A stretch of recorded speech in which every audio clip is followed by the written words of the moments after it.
Greetings and welcome back to Flesh Wound Horror Live. I am Flesh Wound Dan, joined as always by producer Todd. Good evening. Pugs Dread. Namaste. Howdy. And Mike Kruger. Welcome to prime time, bitch. How are you guys doing tonight? We're all together. It's always good to see. Ooh. How's everyone been? How's 2026 going so far? What are we, 15 days in? I was uneventful so far. I haven't heard anything going on. The world's going to shit, but I'm hanging. Let's just spill over from 2025. It's been going to shit for a while. Yeah. Yeah, you know. But other than that, all roses and sunshine, I hope. Flesh Wound. The Flesh Wound War. Now that's what saves Marvel. I am definitely the Benoit of the Four Horsemen. Fine. Dan's Mongo's dog. I'm just saying that now. He's even already wearing the little hat. I would naturally be Reed Richards, of course. I would be the leader of the team. Why is Dan going for that? Benoit. Did Benoit take out Reed Fantastic Four? If it's the Four Horsemen, that's different. No, he said the Flesh Wound Four. There's no word fantastic in there either. Okay, I took it as fantastic. So what can I say? Yeah, Four Horsemen. Pestilence. If we're going, I already said it. You're the fucking. You get to pick, motherfucker. Yes, we do. There, I'm gonna helicopter that. Thank you very much, dude. You're not even fucking. Oh my god. He said he's you're Paul Roma. Come on. Damn indeed. Well, hey, Paul Roma in a different. And to be fair, am I wrong with this? Does it not 100% look like Arn Anderson could be Dan's dad? I mean, just saying. Fair. Take off the hat, Dan. Let's Arn see the Anderson, I feel like could be any of our dads, though. He's the Mongo. He's the Mongo. Not a great wrestler, but Mongo, he worked. He worked in that group. But yeah, shout out. Got a good chat going already. Hope everybody's doing well. I'm going to say for this show, and I know some of you will do it in the chat, and that's cool. After this show, please put your top 10s and any award stuff you want to do in the comments, because I love reading that shit. Yes, so please. Please do that. We will read. Let us know if we've missed some good shit. Yeah. I was saying before, this has been my hardest year for the list, and I probably got 40. No, I'd say probably about 30 other titles that didn't make it, because every year I just look at what I've watched, write down every single movie I really liked, and then kind of go from there. And there was the top 4 or 5 was probably the easiest. And then I rewatched a couple and their spots moved. But that final, the bottom half was actually harder, I think, for me than because there was a lot of stuff that I really did like. No, this was a strong fucking year. Maybe not strong on stuff I absolutely adored, but we had consistent good horror throughout this year. I would say there was at least 40 movies that I would put my fucking seal of approval on. So this was a harder year. And this is also a year where when it came to stuff that came out this year, I had only watched around 80 movies. Usually I'm up in the hundreds by the end of the year, but didn't get to watch as much, but still strong. Yeah, we'll talk a lot about stuff that doesn't make the list too, as always. So you'll have a huge watch list at the end of this show, because I could have made a top 20, 30, and they would all be bangers. Certainly the top 20 would have been no problem at all. So it was a lot of work narrowing it down to top 10. I'm curious how much crossover we're gonna have this year. I don't think we're gonna have that many. I think there'll be some. Although I think a lot, though. Maybe 3. Should we do a bet? I'll go 3. Okay. Let me think. I know me and Kruger will have at least one. Me and Dan will have at least one. I think there'll be more than one. I don't see more than 1 or 2 each between us. Okay. That's my guess. So I'm gonna say if we're doing and adding them all up, do you think there's gonna be any movie that will be on all of our lists? I'll just say yes, I think so. Okay, I'm curious which one. I believe so. I know that. Yeah. Confident. If you really think about it, like, because I can think of more than a few that we all. That's you know the what? Yeah. one. Well, There's, I don't know. There's one that'll be on 3. There's a couple I see. So let's see. Okay, I think Pugs is probably best with the safe 3. Like 3. We'll have 3 movies that we'll all have. Like in total. Yeah. Yeah, I'm gonna go 2. I think 2 that we'll all have. Okay. I meant points altogether. But before we get into the movies tonight, though, I just want to put out there, I saw Primate today, and it fucking was awesome. That movie fucking definitely kicked off this year strong for me. Awesome. I still gotta see that. Damn it. Dude, that motherfucking chimp, like Mortal Kombat, kills a bunch of these fucking like young adults. It's pretty great. I was calling him Monkey Myers, but Ben Grimm. Oh, now I'm fucking extra hard now. Ben Grimm, can a movie top a list 2 years in a row? not unless one of us screws up. I mean, release years, like there's only one that I noticed that was kind of like that came out here in America this year, but elsewhere last year, but it wasn't on anyone's last year. So what was that? Well, I don't know if it's going to make anyone's list, but it was the one we were privately talking about that you just got to see. Oh, okay. So I don't know if that's going to be on anyone's list. So I don't want to say that yet. But I mean, that was definitely for us, 2025. Yeah. And theatrically. Well, yeah, we always go by the U.S. Well, it's like, when you can publicly get your hands on it, or if there was a theatrical, because usually like we don't do film festival stuff unless it's like a wide release. There was one movie that will be on my list that could have been on a couple years ago. Yeah, because the first year that we did our top 10 or whatever, I had Color Out of Space on there, but you guys had actually saw it in 2019. Yeah, so that was one of the ones where it was a little different. Yeah, but you guys went to a fucking festival, I think. No, we saw it the AMC. It was just that. Yeah. We have a pretty set structure with it. On that point, I was looking at some other top 10 lists that were dropping. Some people dropped them in December. Well, because I was gonna do a project, and I gave up because some of these people just do not go by the year. I was gonna go by different channels that watch a lot of movies. That was the only criteria, and I was gonna kind of like have my brother put him in it, like he's got some program, like statistically what is the most popular movie. My only criteria is that it's got to be a channel that actually watches more than 10 movies in a year. Yeah, so you can't do the Halloween channels you love. I gave up. I gave up because like there were some people picking things that had a Fantastic Fest screening and hasn't officially been out, or shit like that, or movies that came out last year that they just put. So I gave up, but that was a project I was gonna do. But I've only had that once, like with an issue, but it was a weird, and that's Malibu Horror Story, because I had it on in my top 10 one year, but I saw that legitimately theatrically, not through a festival, but then it just kind of disappeared. And I think people would consider that this year, even though it had a theatrical. It wouldn't fit our rules though, because it was a official theatrical release, and it wasn't. There are certain things that could get interesting with that, like if say a movie was an AMC Scream Unseen and it's still the previous year, but the official release date falls into the next month. I would say then, all right, that wouldn't. One, that's like a 4-day gap, and two, it would go off the release date. That's not relevant to my list this year. I don't think there's anything that would even qualify. What did Monkey come out before? Did we see that the week before? The Monkey? No, that came out. So there's not even a movie that would fall under that rule. In theory, it could. That's like the one thing I was thinking about. But then it would be very obvious. Like, okay, good example.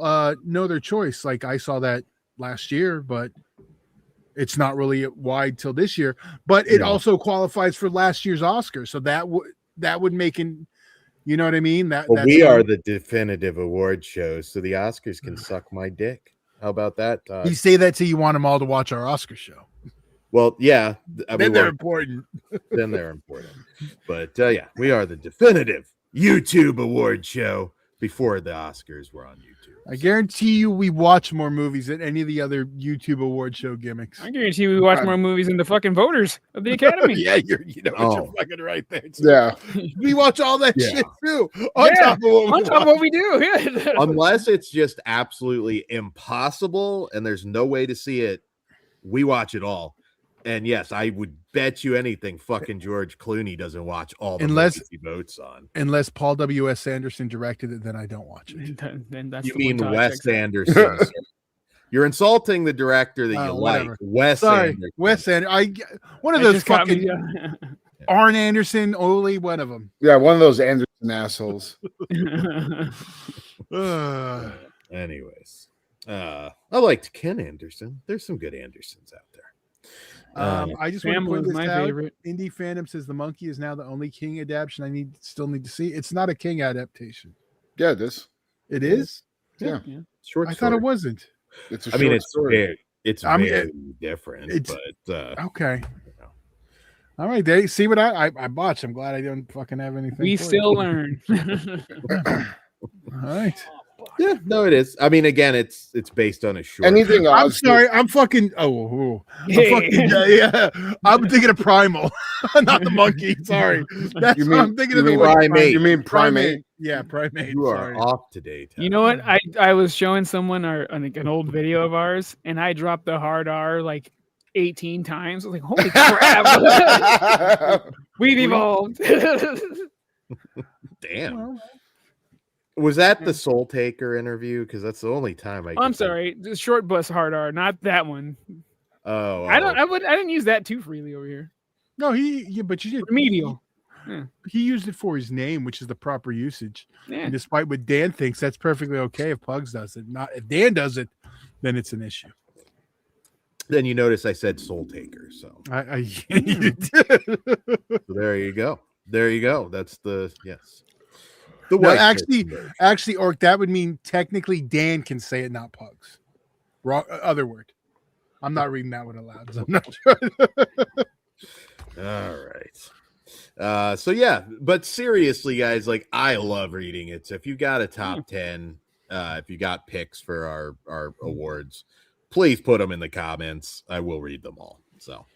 Dan's trying to pivot us because we're going down a bad hole. The South Park debate, I guess. So yeah, no, 2025 I'd say was a good year for movies, as always. A great year actually for movies. There's quite a bit I liked, even out of the genre, and yeah, crazy year. But I think 2026 there's a lot to look forward to so far. God, we got a Robert Eggers werewolf movie coming out. That's almost a sure thing, and yeah, we'll talk a little bit about that at the end. I can't say sure thing anymore because I swear going in, Nosferatu would have been a fucking 5 and a 1 for me, but it didn't meet that mark. I'm still shocked. I'm shocked. I mean, it's great. It's fucking great, but I was like, it should have hit all of them across the board. Yeah, I still liked it a lot, but Yeah. it didn't get that like as good as I wanted it to be. I still prefer the original. It was a masterpiece to me. Minus the mustache.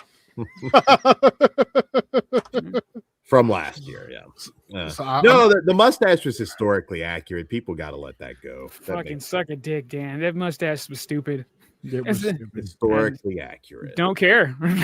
Yeah. They don't call people the N-word in that movie. Well, there's no N-words over there. You know what? Never mind. We're going to go back to the sup, Snooker. Damn. Not enough N-bombs in Nosferatu. Nosferatu. There was not. Can we get a what up? What? No, never mind. The silent movie is way better, says Brian Trash. No argument for me. Yeah, I mean, I mean, that's the origins. We're getting derailed. We all love that fucking movie. Just it has its issues. Yeah, we're debating a 2024. So. Yeah, I believe that was on all of our lists last year, wasn't it? Yeah, It was. it was. Various Should have been one, motherfucker. Oh, well. January is pretty hot so far for horror movies, though. I'm seeing Bone Temple and Night Patrol. Boneless Temple. Boneless Temple. Yes. CM Punk in the Hood. I can't wait. Yeah. Oh, that's right. CM Punk and Justin Long fight scene. I want to see Justin Long in the Anaconda Vice at some point in that movie. Otherwise, That so. would be pretty funny. If Punk has the courage to drop the hard R, Colin, you know what? I may He start said to he turn said around. he said the role was very easy for him watching today's. Yeah. All right. Hopefully he goes full in it. He's Hey. been doing a shit ton of media for it. Yeah. Hey, if Stone Cold can do it in The Longest Yard, CM Punk can do it in the Hood movie. Also, Punk said his favorite vampire movie is Fright Night, and I'm like, all right, we're cool. Punk Broken seems clock. like a good conversation. Like, Oh yeah, he's a big horror fan. I've met it. I never like talk with him, but I've met him at early indie shows, and he I'm always sorry I seemed brought him cool. up. Yeah, this is all your fault, Pug. It is. All right, let's move on. Next week, Yeah. Pugs is going to miraculously be sick. Honestly, I might not be able to make next week. He did talk shit about Freddy though. See? I mean, he's just saying the obvious that Freddy's a chomo, but Yeah, I mean, since some people have a hard time admitting that because they like him. yeah. Which is kind of funny in today's climate, but whatever. All right. Yeah, we won't get down there. Yeah, we're just going to get right into top 10. We'll go. Do we want to do clockwise or counterclockwise? You call it. All right, let's do counter. Let's do counter, and then So- we'll go. So everyone will drop, and we'll go. So like Dan will start, then Pugs will start on each category, and we'll Okay. circle it. So, all right. So you guys know, so you don't get confused there. All right, this actually works for this one. Yeah, and so what we're gonna do is do our number, and then we're gonna do a category, a part of the awards section. And then at the end, we'll do we will each just go over entire list if you missed anything. And yeah, so When are we doing our honorable mentions? At the end, right? yeah, we'll do them at the end. I There were mean, some that were fighting. I'm like, they have to be mentioned. We can do honorable mentions for the Categories. awards, though, right? Yeah. yeah, for categories, yeah, Okay. definitely. Cool. But like for like just films, we'll save those for like because I know there's some like even like non-horror. Well, we'll get to that one next. So you'll see in our first category what we mean. All But we're right. starting it off with number 10, Dan. All right. So my Number number 10 pick for the year is a movie that this one was very, very overlooked. It did have a theatrical release here in the US, but unfortunately it was very, very limited. Nobody saw it. The VOD situation was a little wonky for a while. There we go. And that is Parvulos, Children of the Apocalypse, a Mexican zombie movie from director Isaac Esbon. And I just thought that this film was special. We had a decent amount of zombie movies this year. This one, I think, pulled at the heartstrings really well, even more so than 28 Years Later, which I really loved. I thought Parvulos is just a prime example of why these shows are so special to me, because I think I know, except for us here, one other person that has watched Parvulos, and it deserves more eyes. It's it's one of those films where it's not primarily about the zombies. It's about these kids living on their own and dealing with the zombie apocalypse without their parents. And it's a very, very good movie. So that is my number 10. Yeah, I just actually saw that today, and it was really good. And I'm a stickler when it comes to zombie movies. I like very few and far between. But yeah, that one was really fucking good. Yeah. Parvulos, if you guys out there get a chance to see it. And you can rent it on Amazon. So Yep. there is Okay. it is a little bit easier to see now. So I'm with you, Dan. I definitely recommend it. Sweet. All right. My number 10, and this was fighting a lot with some other ones, but I'm going to go with The Long Walk. It's just tense almost the entire time. It made me feel it was dreadful. Like, it's not like gory or anything, but that situation sucks. There's some good captains. Yeah, but like seeing their feet and stuff. Yeah. Yeah, so I'm going to go with The Long Walk. It's fucking awesome. I still need to see it. I don't know if you'll like as much as I do, Kruger, but Give it a shot. It's one of the better King adaptations. I enjoyed it quite a bit. I I really was did. enthralled. Yeah. I Hayden apparently did not. But I see.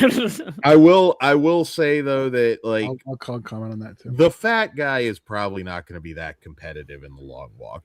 Like a little minor little thing, but you never know. They could trip and break their ankle before 2 blocks. Don't underestimate our people. Yeah. Brian Trash asks, "Are you guys going to rate them? If they're making our top 10, I'm going to go out on a limb. They're pretty much going to all be 5s. Yeah. Fives are they're all 4 or higher. Yeah. So there's and most likely these are all reviewed anyways. If you go back and want to see the specific review, you can. Yeah. Hold on. And there was another one I was going to pull. Okay, I'm going to comment on this one. Long Walk was hot garbage and definitely not horror. All right, that's going to probably the not horror was definitely going to come up again. It's a genre picture, something we covered on the site. We're more than just horror. We're cult exploitation, sci-fi. So if something doesn't fit perfectly in horror, but it's genre adjacent, it's because it's and obviously we covered that one on the main channel. So yeah. I'm just putting that out for me later. All right. Well, Hayden hates fat people and Stephen King. What can we say? So my number 10 was really hard because I had like at least 5 movies that I could have put right here. I'm saying. Man, it was really, really difficult. But I have to go with a movie that I had watched right when I got out of rehab, and that was Keeper. Anything right now Osgood Perkins does, I feel like is gold. And Keeper had one of the most disturbing and haunting creature designs I have seen in recent years. That thing has been fucking in my mind since I've watched that movie. And like, I want to go back and rewatch it, but I've already watched it twice, just mainly to get to that scene alone. But the whole build up till you get to that scene too is just really fucking well done. I enjoyed the hell out of that goddamn movie. So I had to go with Keeper, but there's a lot of shit that I could have put right here, man. Like a lot of stuff I'm going to be talking about in honorable mentions. But yeah, it was tough. Some of the stuff that didn't make my list, but I wish they didn't show the creature in the commercial, or our graphic. I wish Dan botched. He should have been eating chocolate cake from the start of the show. Right. And then I thought this is an interesting comment. Orc says, I like to hear Mike's picks because of the age difference from the whole cast, from Mike to Todd. Well, you got to call the old and the young one out, motherfucker. All right, number 10. This is going to be kind of my shocker of it. Oh. My number 10 is the Toxic Avenger. Oh, wow. Oh. That's only your 10? It almost was my 10 as well, actually. But I ended up opting to not put it there because I knew that you would have it covered at least. Now, here's my thing. Like, it's one, like, if it would have been 2 years ago, it probably would have been higher. Yeah. But sitting with it for 2 years, there's things I would have done different. I still love it, but there's stuff I thought like yeah. So it's my number 10. I enjoyed the fuck out of my first time watching it, and then I watched it when I was in rehab, and it made me just kind of wish I was watching the original. See, I think that's my problem now. It's like I enjoy it, and then like it was unattainable for 2 years. No one could. Now that I can watch it, if I'm given the choice, I'm going to watch the original. I really like that it wasn't they didn't just take it and make like some mainstream movie. It's weird in its own unique way. It's not exactly like the original trope. No, it's its own thing. It's 100% like if Hollywood made a fucking Toxic Avenger movie. Not exactly. It's a little too. But they still kept some of the spirit, or a company made Toxic Avenger with a big budget. I mean, that's what it feels like. Yeah. But yeah, it was funny getting people's reactions to it, though. I'm like, oh, watch the original. It's way more fucked up. All right, so that was my big shocker of the show. I know. Yeah, no, I am actually. Y'all expected it to be number 1. I'm actually not with the rest of the movies that came out. I knew it was going to be on the list. Okay. I'm not surprised at all. Okay. All right. Strong year.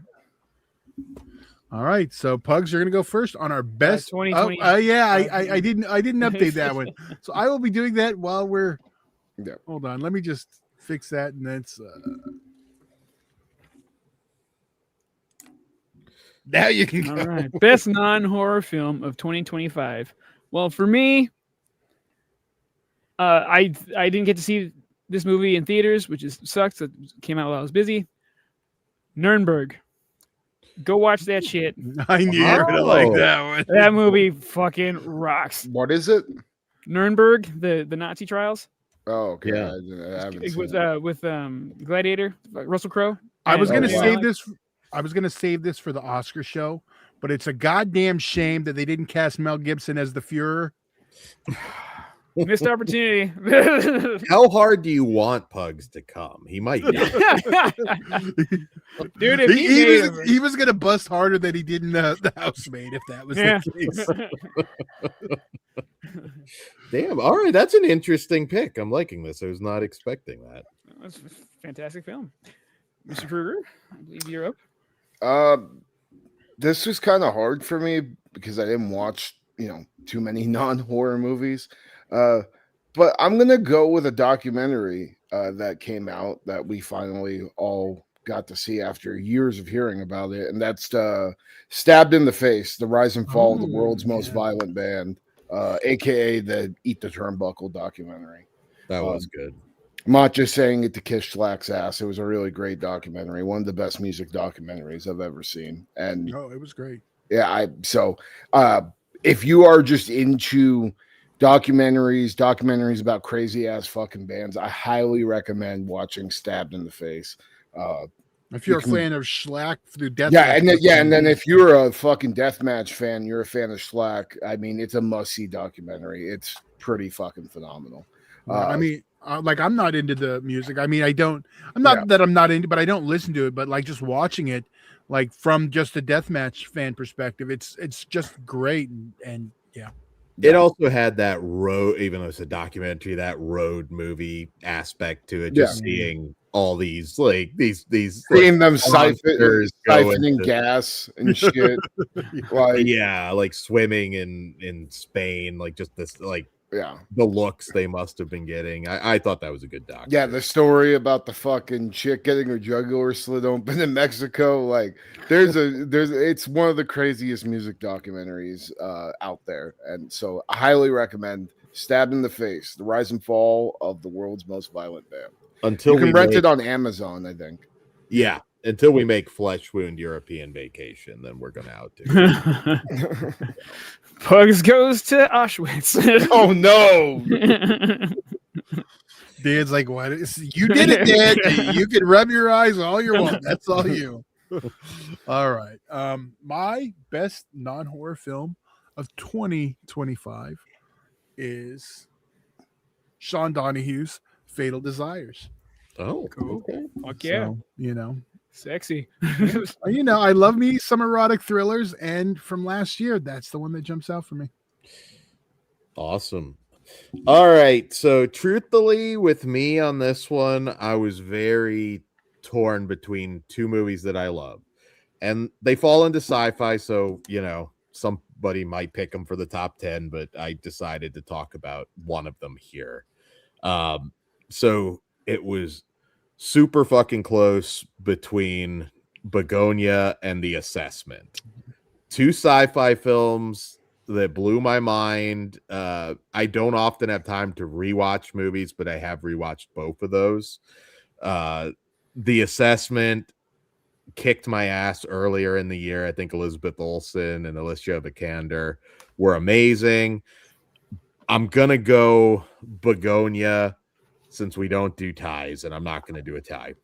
Begonia is my pick. Yorgos Lanthimos. Oh, okay. That's what I figured. That's what I figured made that one. JD was talking about it on Facebook the other day. It's one of those movies that even I'm surprised because Yorgos Lanthimos isn't for everybody, but I was amazed people that aren't normally into kind of his weird worldview and style.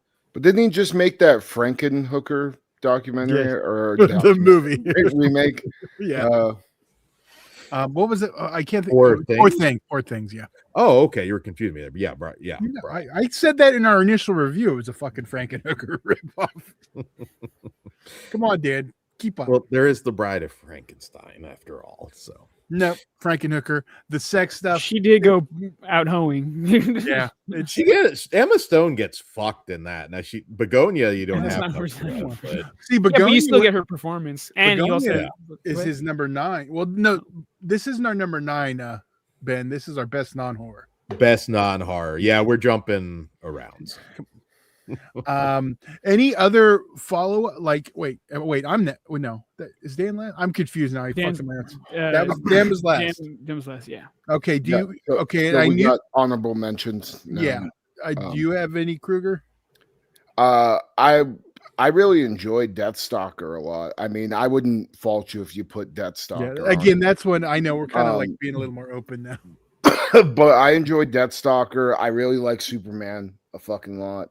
Oh, really? Hell yeah. Yeah. No, dude. I like it. That movie like hit all the right things. I'm not even a Superman fan. Like I've never been a fan of the character, but I thought James Gunn killed it. And then Sayara, John Evernoll's last movie that he did, crazy ass revenge film. Another movie where if you put it on here, I wouldn't fault you for it because of how fucking goddamn gory it is, and it is essentially a rape revenge movie. Man, that movie was fucking. That has some of the most brutal fucking shit I have seen in a long time. So, yeah, Sayara, if you're a gorehound, I highly recommend that movie. It was very hard for me not to put have it win a later award that we're giving out. Pugs, what about you? You got any? Any? That's non-horror. Yeah. Or any other? Non-horror. Like honorable mentions. Yeah. Not at the top of my head. Like I'm gonna go no. Okay. I know Dan had a couple. Yeah. Well, no, I mean you already said 2, Dan, so you're gonna let me go. Then you can go. Oh, okay. Go for it. I mean, you started off with your debate on 2. So I knew Begonia and the Assessment, those were also on my short list. Die My Love is probably would have been the one right after Fatal Desires, and Eddington. Those are the 2 that I was like, okay, that was my short list and the ones I wanted to mention. Surfer also didn't really get there, but it was close. I mean, Surfer was this year. Yeah. Yep. So that's another one that I still need to see that shit. Fuck. I said Eddington, I think, is a masterpiece. This is just the year of like streaming now on HBO Max. Yeah, this is the year of several masterpiece films, so it was tough. I mean, Eddington, again, I could have almost said that too, but I mean, The Assessment, I would say it was a great year, oddly enough, for fantasy, with fantasy adventure with the Deathstalker. We got to see that in the theater. That was awesome. Death of Snow White, which also but I mean, you got to put that in horror. That's horror. That's straight up. It could be. It's still fantasy too. Yeah, we're not. I wouldn't complain. It's obviously not. Well, since Dan brought it up already, and I would have waited on that one. That would have been my number 11. What, Death of Snow White? Yeah, that was fucking really good. I had if there was something that I would have pulled, like, and I guess technically if you disqualify it does make it, but yeah. So there's a lot more that I feel I'll talk about when we get to the Academy Award show. Yeah. That I'm holding off. Well, I know Die My Love will get. Well, I'm sure we'll have a Die My Love is brilliant. Yeah. But that definitely, yeah. All right. Now to our number 9 and Kruger. You go first. So my number 9. This again, another hard one, but I had to go with this mockumentary that we got earlier in the year. It is just fucking great. It reminds me a bit of the Poughkeepsie tapes, but with a twist. Strange Harvest. Man, I was so happy I got to see it in theaters too. It was super fucking gory. It had like really like some fucked up death scenes, and it's again there isn't a lot of movies that remind me of like Poughkeepsie tape. We don't get a lot of those like snuff film type things and if we do, it's like fucking kind of shitty.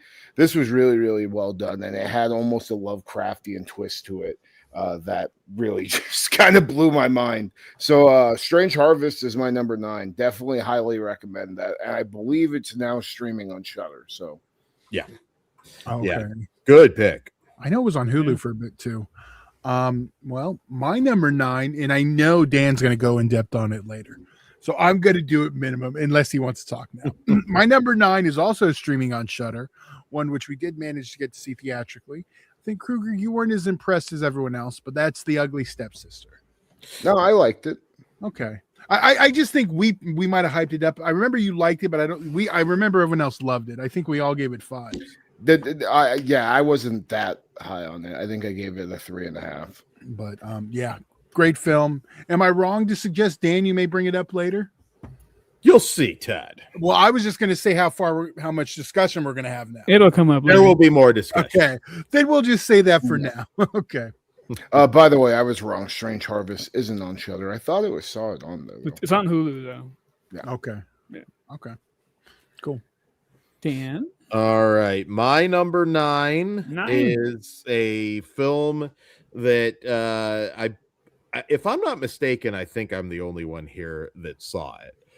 But I thought it was brilliant. And that is, it's currently on Netflix, and that is the Indian horror film Baramulla. This is a really, I don't want to spoil anything by talking too deep about it, but political horror is kind of tricky sometimes.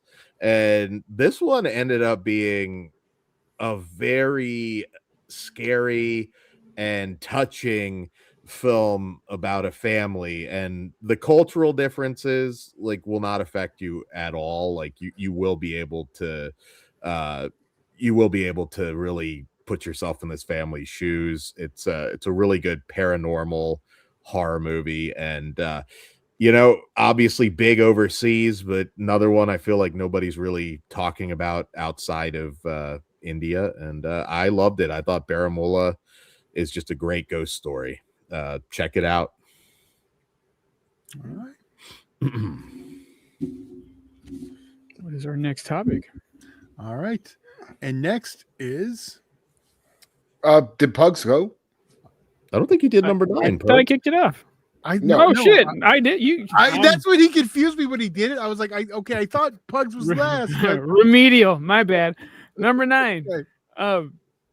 This one, it leans more towards comedy, but it's definitely horror first.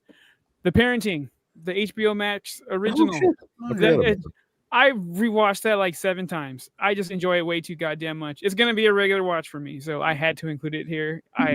It's fun. Brian Cox is pretty funny in The Parenting. Yeah. Lisa Kudrow, yeah, it's fucking wonderful. Lisa Kudrow banging Breaking Bad. Yeah. Press play, man. It's fucking great. All right. Now we're best indie film of our favorite of 2025. And I'm going to go first. And I went as indie as I could with this one. And that is Paul Ragsdale's Only Fangs. So, nice. Yeah, that's my favorite indie of the pick. And, you can go back, see our review. I know it's fun. And yeah, going hard on the titties tonight, Todd. Well, I mean, I like you stealing his shtick. I know I didn't. Because I picked Fatal Design. Oh, my bad. That's okay. All right. Well, Dan, it's your chance to take your titties back. What do you got? All right. Housemaid. So not Housemaid wouldn't be indie. All right. So this is a tough one. A very tough category because so much of my favorite stuff kind of qualifies as indie anyways, but I am going to take one that Kruger already mentioned in his top 10 and say Strange Harvest. I am not normally big into the mockumentary kind of format, and I thought Strange Harvest was a banger. Yeah, I love it. Kicks ass. Yeah, so for me to be that high up on that's pretty impressive because mockumentaries usually I'm indifferent or I just don't like them out. And I'm just gonna give you this right now, Dan. You didn't try to call it found footage like you always do everything. Yeah. like that. I mean, so. it's in the fucking like wheelhouse. And take it back. Oh shit! What's up? And Pug? yeah. So Oh, he's not done. where were we? No, I did Strange Harvest. Sorry. Yeah, Yep. that's why I said pugs. All right. Look, I didn't look it up. I don't remember where it came from, but I'm going to say the best indie film for me. If it's not, I have a backup. Good Boy. Does that count? Yeah, Okay, it counts. then I will give it to Good Boy. That was probably the most stressed out I've been watching a movie in a long fucking time. Like legit, I love dogs, and like I don't ever want something bad to happen to this fucking thing. But yeah, it was just stressful. But yeah, best indie. the suspense hits harder when it is a dog. Yeah. Like, and all from his POV too, which was so cool. Well, my movie may or may not return in my top 10, but Todd, you said you can't get more indie than your movie, and I will argue that my movie is even more indie, and that is Jimmy and Sticks. Fucking Joe Bigos, you can't get more indie than fucking filming in your own house. No, that's DIY. Destroying You your can't own get house. more DIY than that. But indie wise, they're just but I get what you mean. Yeah, Todd that's is like- defense attorney. Good well, job. no, I mean that's no, like you did. You brought it up. That's good. No, that's When- totally. When you destroy your own shit, that's about as indie as it can get. It is pretty fucking. I love Jimmy and Stiggs. It is in my top 10 as well. I'll talk more about it when it comes up, but I have to give that my best indie of 2025. Hell yeah. Totally makes sense. All right, now we are number 8, and up now is You. me. Okay, number 8. Oh well, then this is actually good because it's already came up, and that is it's come up a couple times already, and that is number 8, Strange Harvest for me. Hell yeah, dude. It was actually a little bit higher. I rewatched. It's one of the 2 movies I rewatched last night just to assess where it was. Mhm. And there was one. It only dropped a spot because there was another movie. I was like, you know what, I really like that one, but it is so good. You know, the Poughkeepsie tapes comparison is good. Although I do feel Poughkeepsie just goes that little bit much more harder than this one. No, it does for sure. But and then Tapes is a little more upsetting because Yeah. it doesn't have the supernatural kind of aspect. yeah. But I mean, there's just something about this one. Yeah. I mean, you have the whole mockumentary. It's set in California, even if it's the shitty part. It's just Damn. it's the IE. All right, see you guys a couple weeks in the IE. But no, yeah, it is. It's just a great horror film. Yeah. So, Dan, what's your number 8? All right. So my number 8 is a film that, well, quite frankly, I know Todd hated. So it makes sense it's on Dan's list. And that is the folk horror film Rabbit Trap with Dev Patel and Rosie McEwen. We just reviewed this, so I won't say a lot about it. It's a movie. Well, in particular, it's a movie that I think Hayden in the chat would appreciate quite a bit.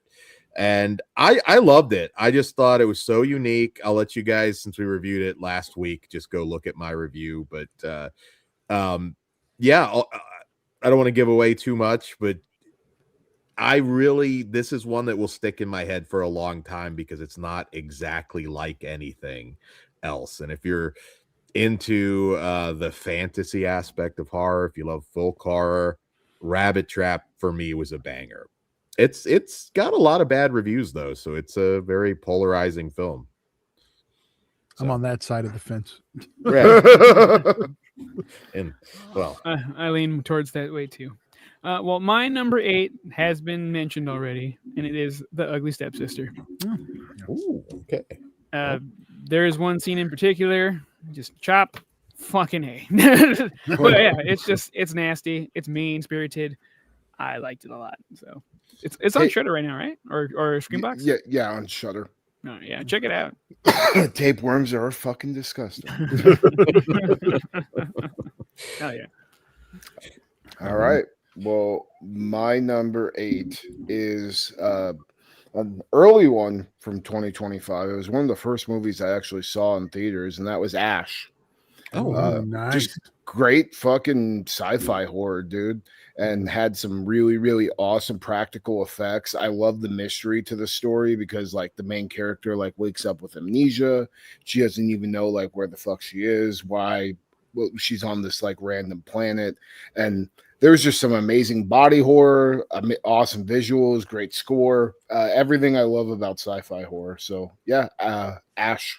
And you can it's on Shudder, and you can also get the Blu-ray at Walmart, and it's like cheap. It's like $10, yeah, Nice. which is well worth it in my opinion. absolutely. Always nice to have a cheap Blu-ray. Yeah. All right. Dan, you get to kick us off now on best soundtrack of 2025. So normally, like with best soundtrack, Or favorite. It can you also really, be a favorite. yeah. You really have to go back. Like that's one where occasionally you'll have like a few that really do stick out and stay in your memory. But usually I have to do a lot of mental work to go back and really try and remember the score and the soundtrack. And this was not hard at all. This is like the first year that it took me about 5 minutes to settle on my pick for best soundtrack, and that's Sinners. Sinners is just a movie that music factors into it so much. I love the beautiful Irish folk music. And yeah, if you've seen it, you know. Forget about that jungle sound. Okay. Damn. Sinners. Yes, easy pick for me. For me, I totally forgot about Sinners going into this, but right before we recorded, I said I was remedial and remembered. Yeah, it's Sinners for me as well. Yeah, good shit. Bluesy. Something for everybody, yeah. Yeah. Kruger. You got one? For me, it is Primitive War, which again, another movie that will be popping up. But Primitive War it did a really good job of hitting all those like soundtracks from that time period. I think it's like the Vietnam era. Like, and just it reminded me almost of like Predator too, where like in certain aspects of the action scenes, like they just hit perfect soundtracks right before something like shit hits the fan. So Primitive War did an awesome job of that, and I love that fucking movie. So I'll talk more about it later though, because it's another one that has crossover. Yeah, I mean, I got two. You only get one. I know. It's Dan. Don't make me punch you in the face next time I see you. I understand. I'm just picking it.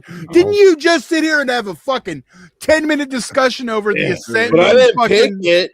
I did. I say that I'm fucking making the choice. Don't make me call Tito Todd. And what? He's gonna pull out his baby dick? Calm the fuck down, Dan. All right. See, you're making me a fucking Dan just Dan's it up. I'm gonna fucking pick Sinners too. There you go. All right. There we go. All right. Number 7, and I believe it's me, right? Yep. Okay. Number 7, my of 2025 for me. I thought it'd be a little higher, but here we are. Silent Night, Deadly Night, the remake. I still haven't seen it. Okay. Well, I won't spoil it here, but it's definitely it's made my number 7, Kruger. Yeah, go watch it. Yeah, well, they haven't put it out to rent yet. Yeah, I was hoping it'd be out on Tuesday, which is the timeline, but we'll see. So it's and our review is out there though. So yeah, check that out. All right, me next? No, Kruger. No, sorry. So this is another one like Pugs that I thought would have been a little bit higher, but still, I thought it was great, and I've been anticipating this movie for fucking years now, and it's Guillermo del Toro's Frankenstein. Oh, nice. Hell yeah. Just anything Guillermo does is gold, and that movie just even with the long ass fucking runtime, I love the ride and the story it told, and just the way it immersed us into that world, and it's not your traditional green Frankenstein with the bolts in his neck or anything like that. It is a I feel like a very true to the original, like Mary Shelley like vision Frankenstein story. And also Mia Goth in that movie fucking killed it. I loved her and Frankenstein's chemistry together. And so yeah, Frankenstein is my number 7. Hell yeah. All right. My number 7, I'm curious if anyone else has this on in their list anywhere. Mine is Dangerous Animals from earlier this year. Good pick. And yeah, that's just one I like instantly. Like it's just everything about it. It's just a good fucking time. Like if you're over shark movies, it doesn't matter. This does things that other ones don't. Yep. More a serial killer movie. It is, but I mean, it involves. I would consider it a both serial killer slasher fucking shark movie. Yeah, it just does. It does so many things right. The casting's great. It's great villain. Yeah, and like that really carries it. And it's just a good movie. If you haven't seen it, I believe that one's on Shudder. Shudder, yes. Yeah. Made Todd want to buy a boat with Guy. Oh, absolutely. And just, that Dangerous Animals is one that would definitely is going to pop up in my honorable mentions later. I love that fucking movie. We need to remake it with Guy Cool. He's not as impressive as a villain. Maybe he needs a partner. Guy, how good can you sing Baby Shark? Well, let's see how menacing you can you do an Australian accent, Guy? All right, my number 7. Yes. All right, so another one, and shout out to Sinister Cinema Reviews, because this was one I did not see right when it first came out. It's a French body horror movie called Else, ELSE, for anybody taking notes. We also just reviewed this on our Cram show. Else is visually maybe the most impressive movie of the year. It's debatable, but this one blew my mind. It was a great year for body horror, with some other films that may very well still be coming up tonight. But this, I just love the concept. It's terrifying. And you can go back and listen to a more in-depth review on our Cram show. But we don't call it that anyway. It's not like, just say last week's show. Last week's show. I thought this one blew my mind. It will stick in my memory for a long time. And once again, not a lot of people have seen Else, and you should change that. Yeah, I definitely think it's worth a watch. I thought it was I'm not a huge fan, but some of the body horror stuff was pretty fucked. You didn't care. Yeah. Like the chick melting into the sheet scene, that was like pretty like But, yeah. Oh man. Sinister Cinema Reviews is like one of the only people I know that even reviewed that. And I thought we reviewed it. I don't know why the fuck I just randomly watched it. That happens to me sometimes, where I will randomly watch something and I'll go back and I was like, oh, all right, I just watched it. We didn't review it. So yeah. Else, if you like body horror, if you like French horror, check it out. Don't miss it. It's Indie Phantom said Dangerous Animals is his number 2. He loves it. Oh, sweet. Sweet. I can't wait to read everybody's top 10 in the comments. All right, Pugs. Or no, we have a category. Yeah. All right. Worked out. I feel like we should just let Dan go first on this one anyway, because it is like the best nude scene of the year. So we'll just do the order. I'll sit back. That's fine. Dan. All right. So it was a good year for titties. Very good year for titties. And this was a challenge because this is open to all genres too. They don't have to just be horror titties. I mean horror titties, but not horror titties. They can be whimsical titties. Well, and they don't just need to be titties either. It is best. This is true. This is true. If you Saltburn last year with my leather face dance. I have a feeling that could happen this year too with another dick, but we'll see. All right. So in a year where we had in a world where we had Margaret Qualley and Aubrey Plaza fingering each other in a world where we saw the Sophie Loch Nes's back beaver, an ugly stepsister, in a world where we saw Alicia Vikander get naked and show off that gorgeous booty in the assessment, there was one bit of nudity that stood above all. In the end, there can only be one, and that goes to Jennifer Lawrence in Die My Love. And in this, she's naked through a good chunk of the movie. If I have to go the specific scene, it would be the fully nude hallway walk, where Jennifer Lawrence has a great ass. She refused editing because she'd had a baby, I believe, just recently. Refused any editing on any cellulite or anything. Jennifer Lawrence looked amazing in Die My Love. Full nudity, so that's always going to win the battle. That is the best nudity of 2025. Pugs might have something to say about that, but let's Obviously. This was easy for me. And the one Dan didn't mention. Yeah, which is fine. Well, I don't know if it qualifies because she didn't show her fucking beaver. But yeah, Sydney Sweeney in The Housemaid is my best nude scene of 2025. That is a shock. Oh yeah. I go with quality over quantity. I just her all day. I think Kruger's gonna pull a back-to-backer on us. Well, are you? Well, for me, it is Toxie showing he's packing heat in The Toxic Avenger. Fuck yeah, Kruger. Oh, That's okay. badass. Nice. All right. Oh yeah. You know that did come up for me too. The water fountain. But I had to go the other way and say Hobo Cop. Oh, nice. Mr. Bob Glazer. Oh, you're both going schlong on this, right? Well, honestly, we're progressive. I just wrote down Hobo Cop because for me, it's just the throwback of that old sleazy nudity. Like when we told Sean when we talked about it, we don't get it anymore, and I enjoyed it. But if you make me pick, I'm gonna give the dong because it was nice to see good old Bob hanging brains again. and yes, the Bone Temple was robbed. We understand that. I thought at least one of you was gonna pick the dong in there. I want to throw Match in there too. I you know what? I should have picked fucking that. Temple, that's why I asked if you're gonna go back to back because you did. It was a good year for hanging brains and tits and ass. Like, so I'm just Hobo Cop. Any of it can't go wrong. Yeah, there you go. I was not expecting another honorable mention. Half of us to be peen related. Spartacus. Oh yes. So yeah, check out those titties and mutant dicks and yeah, there you go. And toxins too. Oh wait, I meant. All right, number 6. Pugs, go ahead. Oh yeah. My number 6 is Predator, Killer of Killers.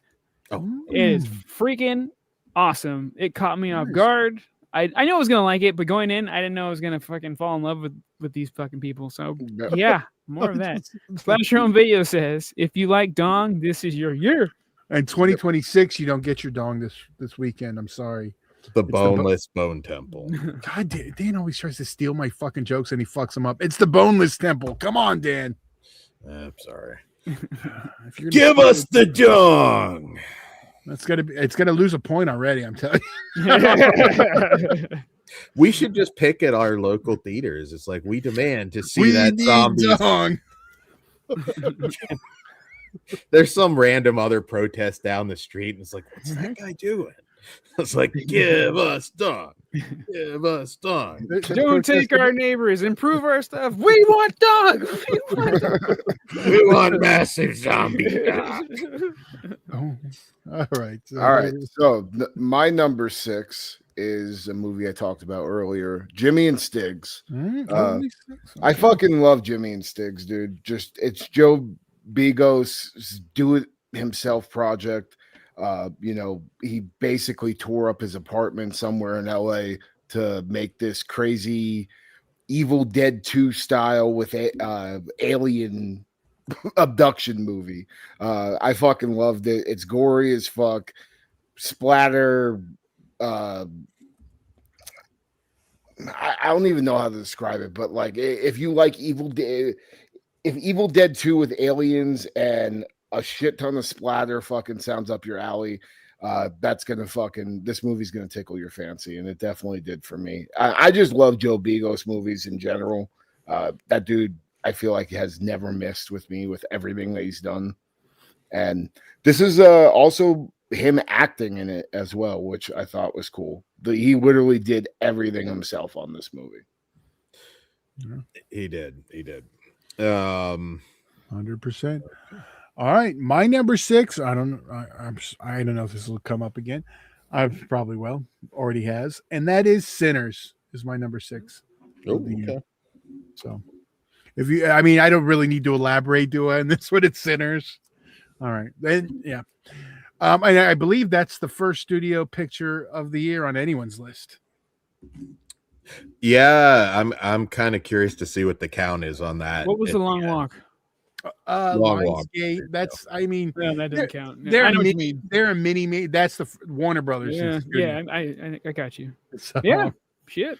All right. So my number 6 is Guillermo del Toro's Frankenstein. Okay. I mean, it felt like a can't miss movie. It's Guillermo del Toro tackling, the classic monsters, and it exceeded my expectations. I thought Oscar Isaac was amazing as Dr. Frankenstein. I thought Jacob Elordi was fantastic as the creature, and I look forward to seeing this get some Oscar love. Frankenstein is my number 6. all right. Cool. All right, so now it is time for our What the Fuck scene of 2025. Ooh. All right. Kruger, you get to kick this one off. Well, this isn't a movie. This is in a movie that I had just watched a couple of fucking weeks ago. That is a Tubi original, which is shocking. Okay. But it is the incestual hand job that happens in the bathroom in Match. One of the most uncomfortable fucking things I have ever fucking seen in my life. Absolutely fucking vile and disgusting. This mom giving her fucking mongoloided tumored head son a hand job in the bathroom while this poor chick in the fucking cupboard has to watch On in Horror. Why I also watched On in Horror. Did it click in your head? This is what happens to Dan at the house now. Damn. I made the same Another joke. giant hog in cinema this year. Yeah, dude. Fucking what the fuck was his name? Henry, dude. Henry's hog, dude. Henry's Fucking hog. massive. Yeah, that could have made best nude scene too. But yeah, Jesus Christ, dude, that scene was so uncomfortable. Like literally, it skeezed me the fuck out. It almost made me want to vomit.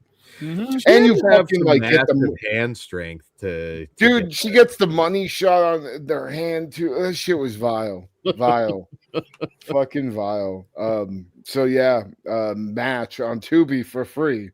One of the most fucked up movies I've seen all year. It's one that I really like. It's going to be in my honorable mentions for that scene alone. But that was a great Tubi original. Yeah, props to them for that. I Made by the same director that did the Slumber Party Massacre remake, or not? And Takeout also, I believe. Yep, which I haven't seen yet. Oh, that was both of those made my list of didn't make it on, but yeah, another one that went just under the cut. I know Dan's going to be surprised in bringing up the laugh riot of 2025 again. And that is, of course, best what the fuck scene, Traumatica. Pick which one you want. I don't care. There's so many what the fuck scenes happen in that. Like I rewatched it. It actually to see if I wanted to place it in my top 10. Spoiler, it didn't make the cut, but it is still just a what the fuck. I do admit watching it home alone was different than watching it at the theater where we were all laughing along. So I see why you thought I was a weirdo. I think it was definitely my audience who just got into how over the top and what the fuck is happening. Like the changes are just so like weird. Like, but I do love that film. It didn't make the cut, but it was just, I was just watching it in the theater the whole time. I was like, what the fuck is happening? I need to rewatch it because the first watch, I don't know, for whatever reason, I didn't like it, but I was also a little inebriated. My first watch, it was a weird one too. It was like, I don't know if I like this, like, or if, but I did. It was a whole thing. There's so much going on. It is a lot of what the fuck to me. So that's my pick. If you want me to pick a scene, I probably can't say it on YouTube. So there we go. Just if you know, you know. There we go. Dan? All right. So No, I had I now he's gonna talk about I'm 3 not different gonna movies lie. he thought about. Match is a great pick. So It is. and I was close, but I'm gonna go with a slightly less graphic yet nonetheless what the fuck scene, and that is Mr. John Lithgow. Eddie Penn's asshole. All right. And then he does. So, lick Jenny Penn's asshole. If you've seen it, you know what I'm talking about. Oh, dude, yeah, I fucking that is definitely in my honorable mentions. Like, that was fucked. When he gets him to actually lick the puppet's asshole, or both two guys lick the puppet's asshole. That was like, yeah, I would never have expected John Lithgow to be Very doing disturbing. That, so that is my what the fuck pick. Slightly less graphic than the hand job. Well, we're gonna go back or circle around because I'm with Kruger here. I have written down match JOI. Like I'm hard to gross out.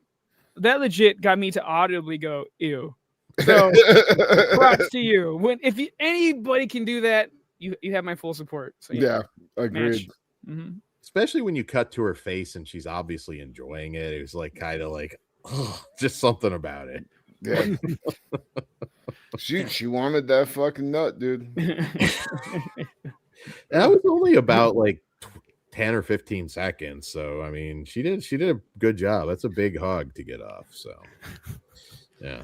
So Dan, you would know all about getting big hugs off. Moving on from Mutant Penis, what do we have next, Ted? Number 5. Number 5. And that would be me, right? Yeah. I think so. Number 5. Well, it's already came up. It's already been on the list, and that is Jimmy and Stiggs is my number 5 pick. Oh, nice. I mean, all the reasons Kruger mentioned. It's just a good time, and it's also one of. There's only probably I think maybe 3 or 4 films I've seen twice in theaters this year. Mm-hmm. That is one of them. Yeah. Good. So that's my pick. Dan. All right, my number 5. If this is what he goes out on. What a career.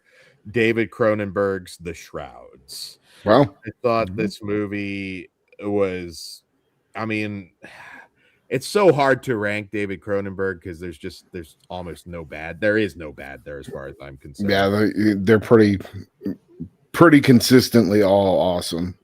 This would possibly be up there near some of the best. I thought The Shrouds was just such a cool concept, such a personal film to him losing his wife, and The Shrouds kicked my ass. I'm a lifelong Cronenberg mark, and it exceeded my expectations. So The Shrouds is my number 5.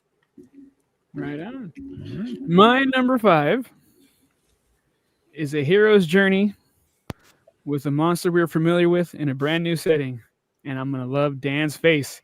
Predator Badlands. I fucking love that movie. Piece of shit. Right here. You're a fucking piece of shit. Fuck you. Kruger, have you seen it yet? Yes.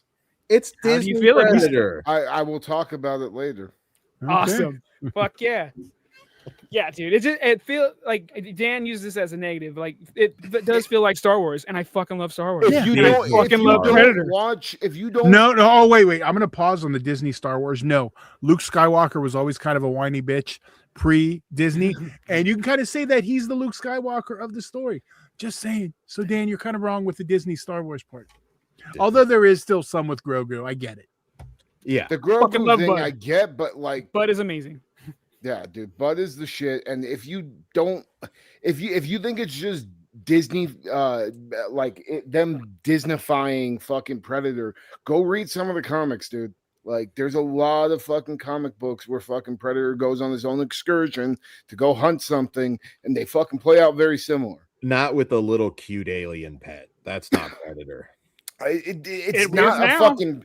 It wasn't a fucking pet. It was like he didn't like it. It's not like he was like, "Oh, come here, buddy." He would a real predator would have murked No, it. he wouldn't, because predators don't hunt fucking things that fucking seem insignificant. He might have just kicked it. I don't know. I hated that movie. It was a franchise killer for me. That's stupid to But say. That's fine. I'll go and enjoy my fucking Predator. We'll Anyway, go, Kruger. I am glad you liked it. Loved it. So my number 5, right? It's my turn. Yes, sir. My number 5 was my number 1 for most of the year, and that is The Monkey. My second Osgood Perkins film on my fucking top 10 list, and he also made my top 10 last year with fucking Long Legs. He is cranking out some quality fucking work, and The Monkey was no different. Like, it just, as soon as I heard Osgood Perkins and Stephen King short story adaptation, I was already fucking there. And a total 180 from the serious dread that like Long Legs had to this goofy fucking Final Destination style, almost horror comedy at times. And I loved our lead actor. I'll talk a little bit about his performance later with one of our awards, but Theo James fucking killed it, playing both Hal Shepard and Bill Shepard. Great kills, good gore, and just a damn good time. Like, did you get the popcorn bucket? I did not. I wish I would have. But like, dude, by the end of that movie, it gets so batshit crazy, chaotic, and I loved every minute of it. I've watched it probably 3 times now, and yeah, so Osgood Perkins is up there as one of my favorite directors right now. I agree. Nice. All right. Well, I guess it's time for the best performance of 2025 actor. Yep. Dan. All right. So this one, I mean, my God. I mean, we all grew up with this guy on multiple different movies, and that is John Lithgow for The Rule of Jenny Penn. Dude is pure nightmare fuel. To be in a vulnerable state and at the mercy of this fucking psychopath. John Lithgow is a master at menace, at comedy. It doesn't get any better. I mean, everything from Harry and the Hendersons to Raising Cain to Trinity Killer, Dexter. Oh my God, yes. I mean, the height of Dexter. John Lithgow is one of our all-time great actors all around, and not a lot of people can be that good when it comes to comedy and serious across the motherfucking board. You're correct. Across the board. Easy pick for me. I didn't have to think about this one too long. Same here. I love John Lithgow, and this movie made me actually hate him for the time that we spent with him. So that alone, like, he just disappeared into this fucking monster of an asshole. Yeah. Fuck him. But Lithgow is the man. He's my pick for best actor. He's a real piece of shit in that movie. Yeah. For me, best actor, I have to go with Theo James as Hal and Bill, having to do the 2 roles and basically at one point having to fight himself. I thought was just really cool. You don't get that very often anymore. I know that's an old school movie thing, but yeah, and just the contrast between both Hal and Bill, I just thought was really good. There's so many good one-liners in this movie too. So, yeah, I love Theo James' performance, and I have to give it to him. Mine is also John Lithgow for Rule of Jenny Penn, but it took me a minute because it didn't click right away. I had one before that, and then I was like, oh, how do I not pick Lithgow? You take him for granted. And this, we really haven't done any of our honorable mentions on these yet, but I'll throw this one out. My other pick was because of I have not seen an alcohol-inspired performance since the late great Joe Spinell, and that was, of course, Joe Begos and Jimmy and Stiggs. Like, there's something about it, like, and it's relatable. But then it's like, how much of that is actually a performance or him just being? Oh no, dude, he's totally blitzed in that movie. But how much of it is just him being him? Yeah. So that's why, like, I was like, yeah, Lithgow, obviously. But I'm just gonna throw it out there. Joe Begos did a great job. But I think that was more about his relatability and just the character than his actual. I mean, a great performance. It was all believable, but I got to go with the range of John Lithgow for Jack. And if we're throwing honorable mentions out there just to stick a knife in Dan's fucking gut, Demetria Schuster Kolomentagi as Deck in Predator Badlands. Goddamn right. Thought that dude fucking acted his ass off as that Predator. And he played a good little bitch. Michael B. Jordan in Sinners, another twin role too. Oh yeah, for sure. Yeah, I mean, I'm assuming the Academy's going to honor him, so he can go on without his fleshy this year. Dude, for me, I have no backup. It was just Lithgow immediately, man. I have to throw out Jeffrey Rush as well for the same. Oh yeah, off Lithgow, yeah. Also, Manav Kaul for Baramulla, the dad in that. He was amazing. Vincent Castle in The Shrouds. It was great. Yeah, just to throw out a few more. All right. Well, Dan, since we're still on these, Dan, you can do it. Let me fix that. You can. All right. There's one more I wanted to mention. I forget who the fuck he played as. But it was that one guy that had the gun to his head in Primitive War. What the fuck was his name? Remember when he kept like after he lost his friend, he almost like fucking, I forget the actor's name, and I know. Hold on. You know what scene I'm talking about though? Logan. His name was Logan. His name's Aaron Glennan. He fucking acted his ass off in that movie. Did a great job of portraying PTSD and shit. So, just wanted to throw his name out there too. Shout out. All right, I fixed it, Dan. So now you're not a dick. There you go. All right. So, best actress. No, it's best performance 2025 actress. Don't. Okay. Well, fuck you, Todd. Same thing. Best actress. Todd. Dan's gonna vote for the potato watch. No. All right. I'm not gonna lie. This one was tough, and it was between two people. I had to settle two very different performances, and I hope to God somebody takes my second pick. But I gotta go Sally Hawkins as Laura and Bring Her Back. I mean, it doesn't get any better in terms of acting, the way she portrayed grief and just a character that I think will go down as one of the great characters in horror films for me. Sally Hawkins was amazing in The Shape of Water. She's fantastic and Bring Her Back. One of the best actresses working today. Now let's see if somebody takes my. I think I got your other one, Dan. You're good. I think I okay. may too. It's the one we probably all assumed Dan was going to pick. Go ahead, Bucks. I am also Sally Hawkins. For all the same shit Dan just said. Just fucking crazy bitch. Love her. I am Amy Madigan as Gladys in Weapons. That's what I thought Dan was going to do. Oh, but he hated it. No, see, Dan, no. I got you, Dan. I know who your other one was. I didn't like pick. Yeah. I got you.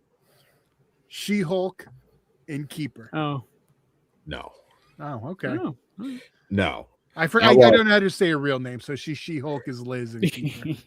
Okay. What's her name, Dan? So, what's her name, Dan? Give the real name. Orphan Black. Yes, Tatiana Maslany. Thank you. Sorry, She-Hulk was throwing me off that piece. The same bitch. I didn't think it was Megan Three Stallion. I meant that. She's done better movies. No, but Tatiana Maslany, though, is always great, even when she's in crap like She-Hulk. Okay. All right. And watch Orphan Black, guys. So what was your other one then, Dan? All right, I thought you were going to take it. Leah Myron as Elvira, an ugly stepsister. Very different role. She had to, do a lot of comedy, a lot of, that was a tough role to play, an ugly stepsister. And I was very close, but Sally Hawkins can't be denied. But she was amazing. And yeah. Slash on video. She's Ghost from Ginger Snaps 2. Which one? She-Hulk or? I'm pretty sure She-Hulk. Yeah, sorry, I lose track of this. Yeah, I know. I don't know which she. Sorry, Slasher. Fill me in. Yeah, I believe actually she was. Let me double check that because it's gonna. I'll do that. She is. You're right. All right, there we go. All right, She-Hulk. Okay, yeah, gotcha. Well, I haven't like the first one's a masterpiece. The other two are all right. Ginger Snaps for sure. The first Should one. a definition of a movie that didn't need sequels. It did not. No. And they really stretched for them. But Yeah. all right. All right. So now Ben said Allison Brie and Together. yeah. Oh yeah, she's always good. She was pretty great. Yeah, she is. All right, number 4. I don't know who's up next now. Who wants to take it? Not Dan. Pugs, you're up. You're up. I can't Pugs. remember. Okay. My number 4, we have mentioned already, and it took the world by surprise, and I'm shocked too. It is Sinners, for obvious reasons. Wow. It's really good. I've seen it like 4 times now. Oh, So, nice. I really like it. And we'll On recap Max. our top 10s at the end, by the way, for anybody joining late. Should have. Yep. Okay. My number 4, Pugs brought it up earlier, and so did Dan. Bring Her Back. Danny and Michael Filippo fucking did it again with another fucking great entry into the horror genre. They, made Talk to Me. What was in 2023? Was it 2023 when it came out? Roughly, yeah, I think so. And Talk to Me, kind of took everybody by surprise, their first outing in horror, and they did another fucking banger with arguably, I think, even a better movie, because I think I enjoyed Bring Her Back a little bit more than Talk to Me. But yeah, dude, this movie is just really fucking fucked up grief horror. It has one of the most cringy scenes I have seen in a really long time, involving somebody biting onto a fucking knife that still haunts my dreams. And yeah, it's just a really great fucking film. I have yet to rewatch it. I need to get around to it soon, because I've been in the mood to revisit it, because a lot of the imagery is still stuck with me since the first time watching it in theater. And one of the only movies where the directors have a chance of possibly being package pile driven. Yeah, because they are deathmatch wrestlers too. The deathmatch documentary should be coming out pretty soon. I'm just sad that I didn't get to be a part of it. Yeah. Last tournament on the left too. We're calling you out, Filippo brothers. Yeah, right. Yeah, Come on, actually, fuck yeah. Bring Her Back match. Come on, we'll book it. Talk to me. Yeah, come Yeah. Fuck yeah. Yeah, so Ain't nobody coming. Maybe you back can shove the from monkey's that paw off ass the beat. body's ass. You never. yeah. That's the stipulation. There you go, done. Okay. Where were we? I'm sorry. Who Kruger was went. up? or- I don't know. Todd, I believe you're next. You're Okay, I'm number 4. Okay. One that's been talked about, it'll get talked about again. And my number 4 is The Rule of Jenny Pan. Absolutely awesome film. Hell yeah. Would you lick her asshole? if John Lithgow told me to, I'd probably ask. All right. My number 4, and this movie is the feel bad movie of the year, and there are a lot of those. It is a revenge movie that goes well beyond the parameters of a traditional revenge movie, even something like Death Wish, which goes hard. Oh, yeah. But this goes harder, and that is John Evernall's Sayara. Yeah. This is a movie that,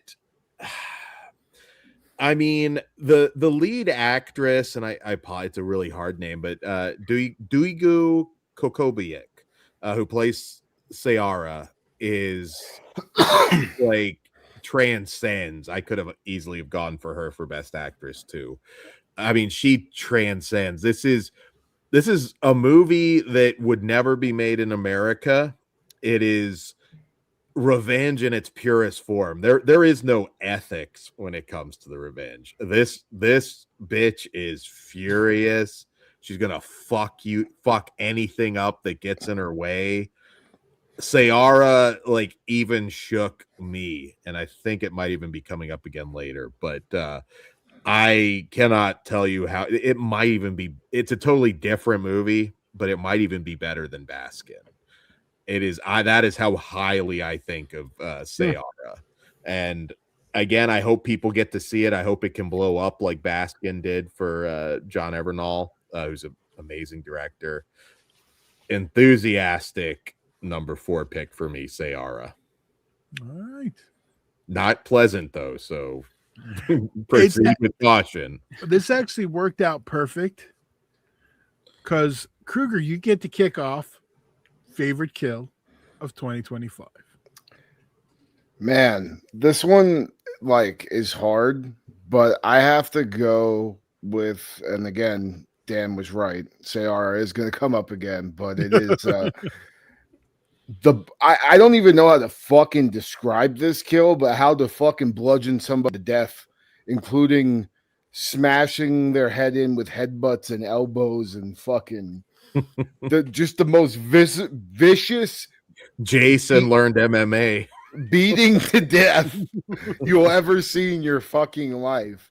And the great thing about that kill is there's a scene in that fucking movie where she's just in the, she's just training and you just see her go fucking ape shit on this fucking dummy. And you're just like, God damn, calm the fuck down. Then you find out, no, dude, that's a fucking technique to literally bash somebody's skull in. So you're fucking playing with their brains.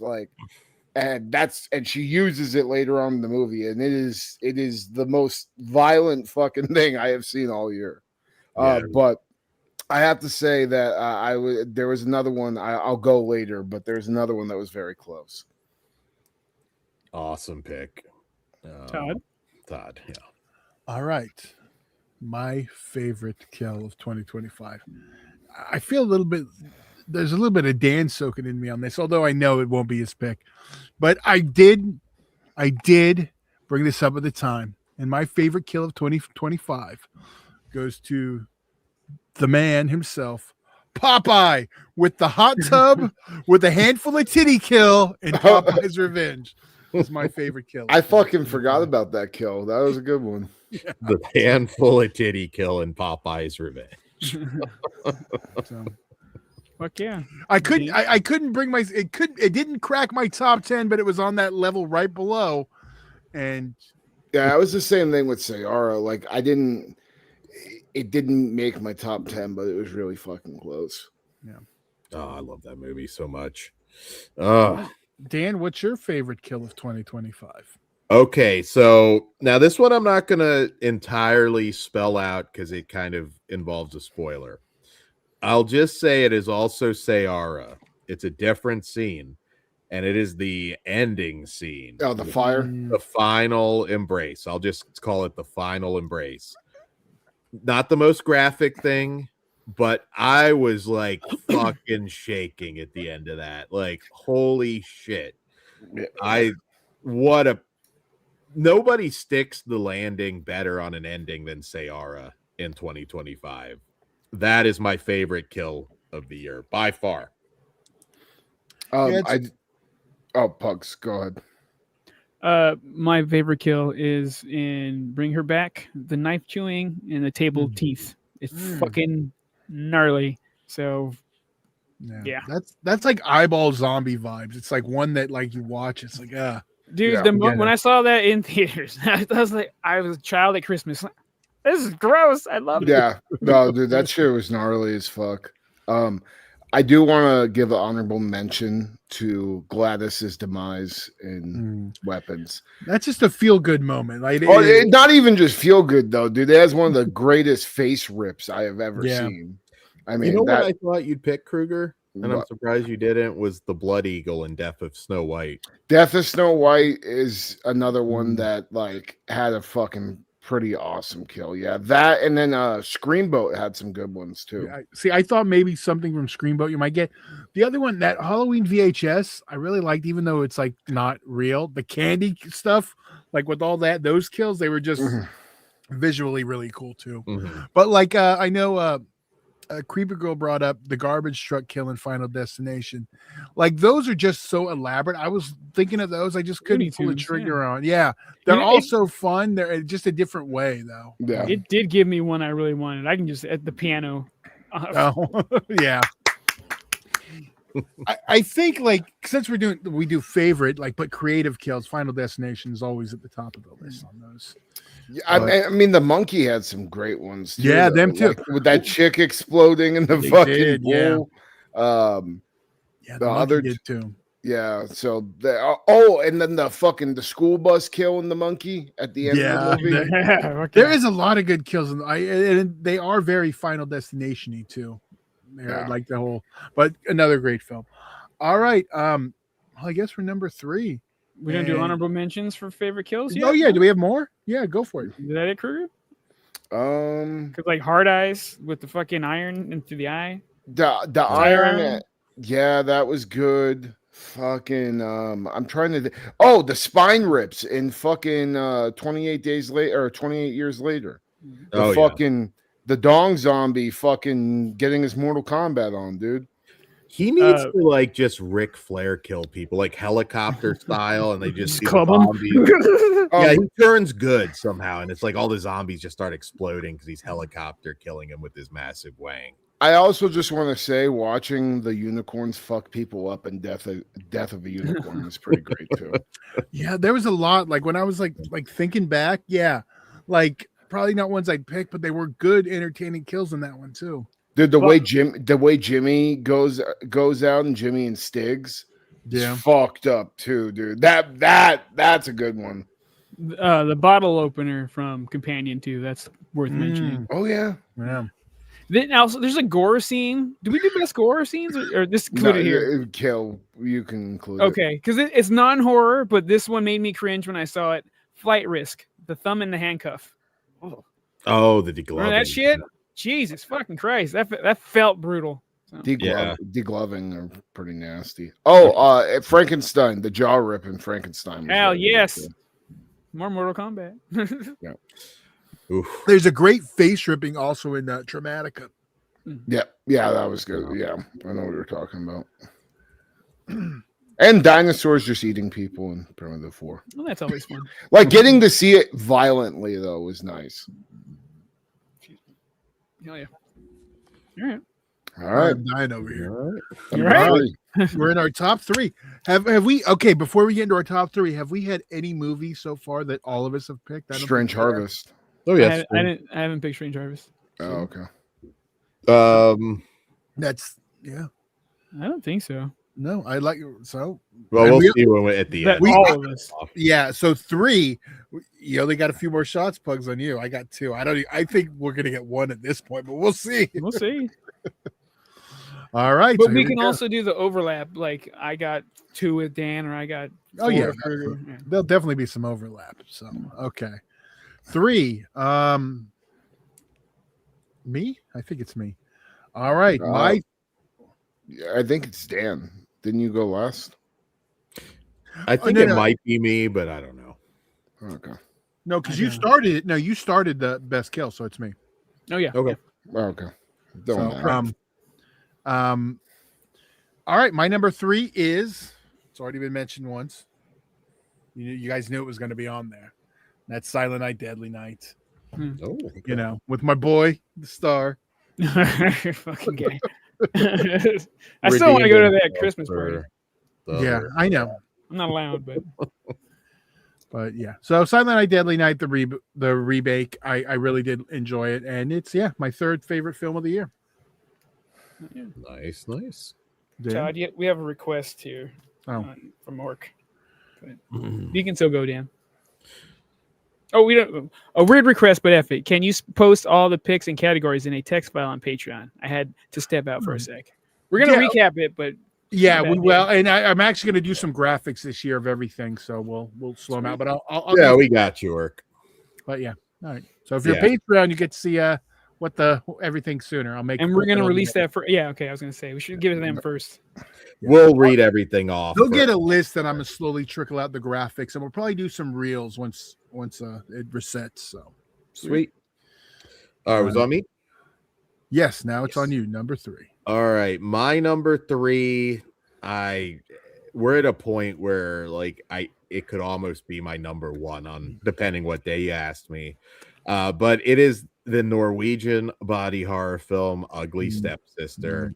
I knew it was coming. Leah Miran is amazing. Thea Sophie Loch-Nace is also fantastic as Agnes, the Cinderella character. And I'm amazed for a foreign horror film like this that normally doesn't get that kind of wide traction. People are loving Ugly Stepsister. If you've seen it, you probably fucking love it. And yeah, it kicked my ass, and it is just what a movie. Hell yeah. Yeah. All right. My number 3, I went in just expecting to have a good time. I haven't felt that way since like Train to Busan, but it's 28 years later. I did not expect to have that much of an emotional roller coaster. What a beautiful fucking movie. Yeah. God damn. Yeah. So yeah, 28 years later. Can't wait to see the next one. Yeah. Friday. Yeah, I'm just a little weary because of who's doing it. And there's no dong. There better be dong. That's the boneless temple. It's covered up. Temple. No, I'm not joking. Like, Like not kidding. he wears a They took the dick away from us. Yeah. He wears a little loincloth now. They took the dick away from us. That's why it's the boneless temple now. It's They're about to riot. Now, if I were directing that, Ray Fiennes would have picked him up, Terry Well, Funk you know, style like a ladder, and just hit people with that fucking It dick. might be a good idea to cover the dong with all the Jimmy Savile stuff, but we'll talk about that next week, I'm sure. All right. Valid Well. point, sir. My number 3 is one that seems like it was pretty well liked across the board, other than Dan, and that's Weapons. Fucking loved Weapons, man. Just I think Aunt Gladys is a great new horror villain. I'm looking for Dan. Shut the fuck up and let me I talk. didn't say anything. You were Shut your about face. Shut your face. to. I'm very excited to see more about Aunt Gladys's character, and that movie was great because I knew nothing really going in. The trailers didn't give shit away, and it had me completely guessing. And then on a second watch of watching it with people that didn't know like what's going on, and me knowing what's going on, I enjoyed it even more. So yeah, Weapons. I love that movie. And think has some of the best like sound design too of the whole all year. Oh, yeah. Best jump scare of the year for sure. All right. Dan, Basement bugs. did Okay. you Yeah. So I'm trying to figure out. did you figure out a discovery of the year, or is this one skipping you? All right, so I did not watch. It's not skipping. I did not watch a lot that I like and older stuff that I've never seen before this year. So I was struggling with discovery. But before you say it, here's the thing though. If you're forcing it, it's not really a discovery of the year. it's though. not a force. It just didn't occur to me. Okay. And I was like, okay, I had So I won't say a lot because there is a review up, but A Hyena in the Safe that Celluloid Dreams put out, a super obscure giallo. I did enjoy that. So that is as close as I can get to a discovery because not a lot of old stuff that I'd never seen before. And you could just also skip it if you didn't discover anything that particular year. No, that one was good. I like that one a lot. You can check out the review. All right. Well, my discovery of the year was discovered on the air. It was Deus Irae, that fucking wooden Jesus movie that we saw. Oh yeah. I still think about that at least once a week. That movie fucking rules. No, it was cool. Happy to have it in my life. Kruger? Nice. You have a discovery? I think I'm probably gonna go with The Deadly Spawn. Okay. I watched that for the first time earlier this year, in early like February, and yeah, I had never seen it before, and I fucking loved it. Yeah, that makes sense. Like, yeah, that's definitely ones I feel like you watch, you'd really enjoy. Yeah. Yeah, we never talked about that. That was when when the 4K came out, we were kind of talking about doing something with. We never did. Mine is one that, again, on the show discovered, and that was Rumpelstiltskin. Really? That was the first time I watched that. Yeah, that's one. It's like I wish I would have been watching it all those years. So I'm amazed that it took you that long for Rumpelstiltskin. I may He have seen explained it bits on the and show. pieces, but that was the first time. It just, Yeah. 90s, Girls and booze. He was busy.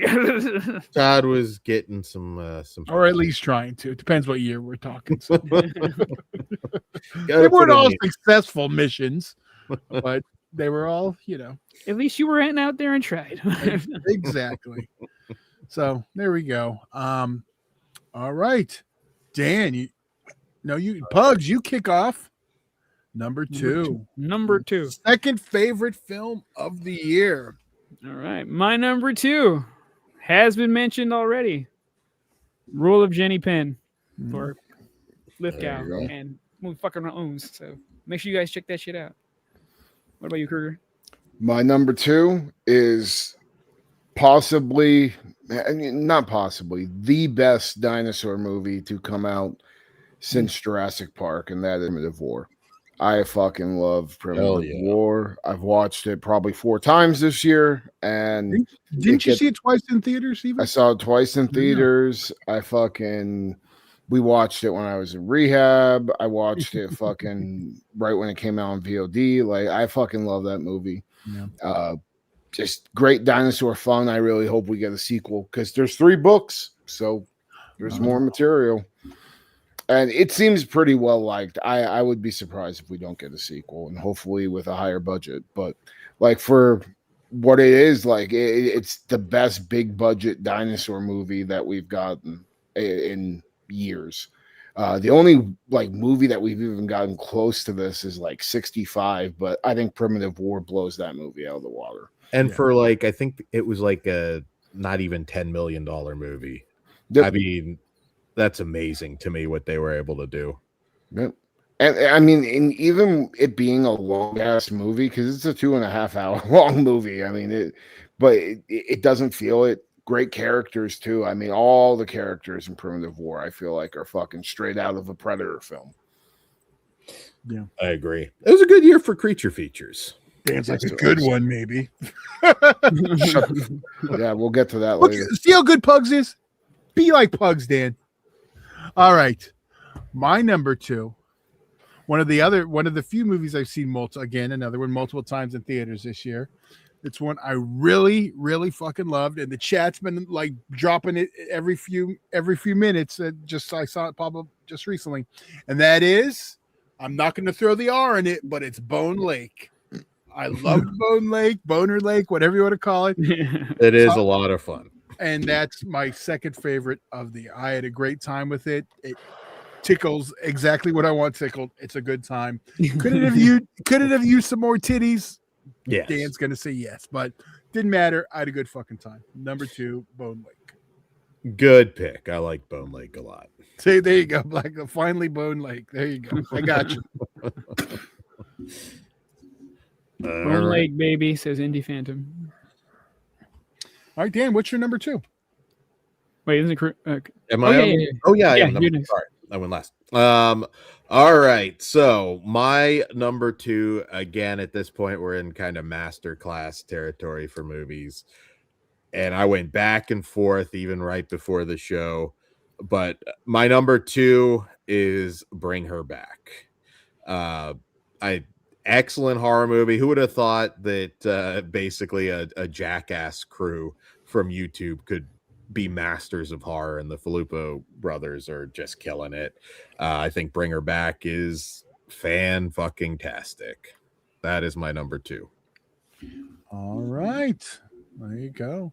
We're getting down to the end. All right, here we go. Biggest shit pickle of the year. Dan's favorite category of the year. Shout out Jacko1. All right. Kruger, kick us off with the biggest shit pickle of 2025. I hope this is the one that sweeps. This is the one we all match, but I don't think it definitely won't be, because I think you guys like this fucking piece of shit. But this movie, I don't even know how to describe it, but it's probably the worst Lionsgate produced film I have ever seen in my life. Possibly be it. Distributed. Let's hear. And that is A Breed Apart. All the AI bullshit in that fucking movie the acting, everything about that fucking film is fucking hot garbage. Say that again. Maybe. Breed Apart, the killer Okay. dog fucking movie. Oh my god, all the AI in that movie just drove me fucking crazy, dude. I hate that fucking piece of shit with a passion. All right, fair enough. Mine also is Lionsgate, and I hate to eat low hanging fruit, but there hasn't been a movie, or the first one, or should I say the first of the reboot trilogy. So that should give it away. I'm talking about The Strangers Number Deuce. I didn't watch it. You did the right thing. Fucking turd of a trilogy. I didn't watch that shit. Hey, you know that the new one, the third one, I can't wait to watch it and fucking shit on it, is over 2 hours? They have the balls, Rennie Harlan. I'm convinced Rennie Harlan tricked us into for years thinking he's a good director, and he just had the right producers. Because this man, I don't know, did you give him a steel chair shot with the edge or something to give him a couple concussions, Kruger? I don't know what the fuck happened to him. Who? Rennie Harlan, the director of those pieces of shit. Oh my god. I don't know. I tapped out after the first one, brother. I didn't hate the first one. I just didn't think it needs to be a thing. What are we leading up to? The town is evil. No fucking shit. I haven't seen the second Rennie one, Harlan. Suck my. Oh well, you got to see it before the new one. You better hurry up, Pugs. I'm not in any hurry. I don't need to see that in theaters. Oh, god damn. Well, all right. Where are we? Sorry. You did. My rage is your shit pickle.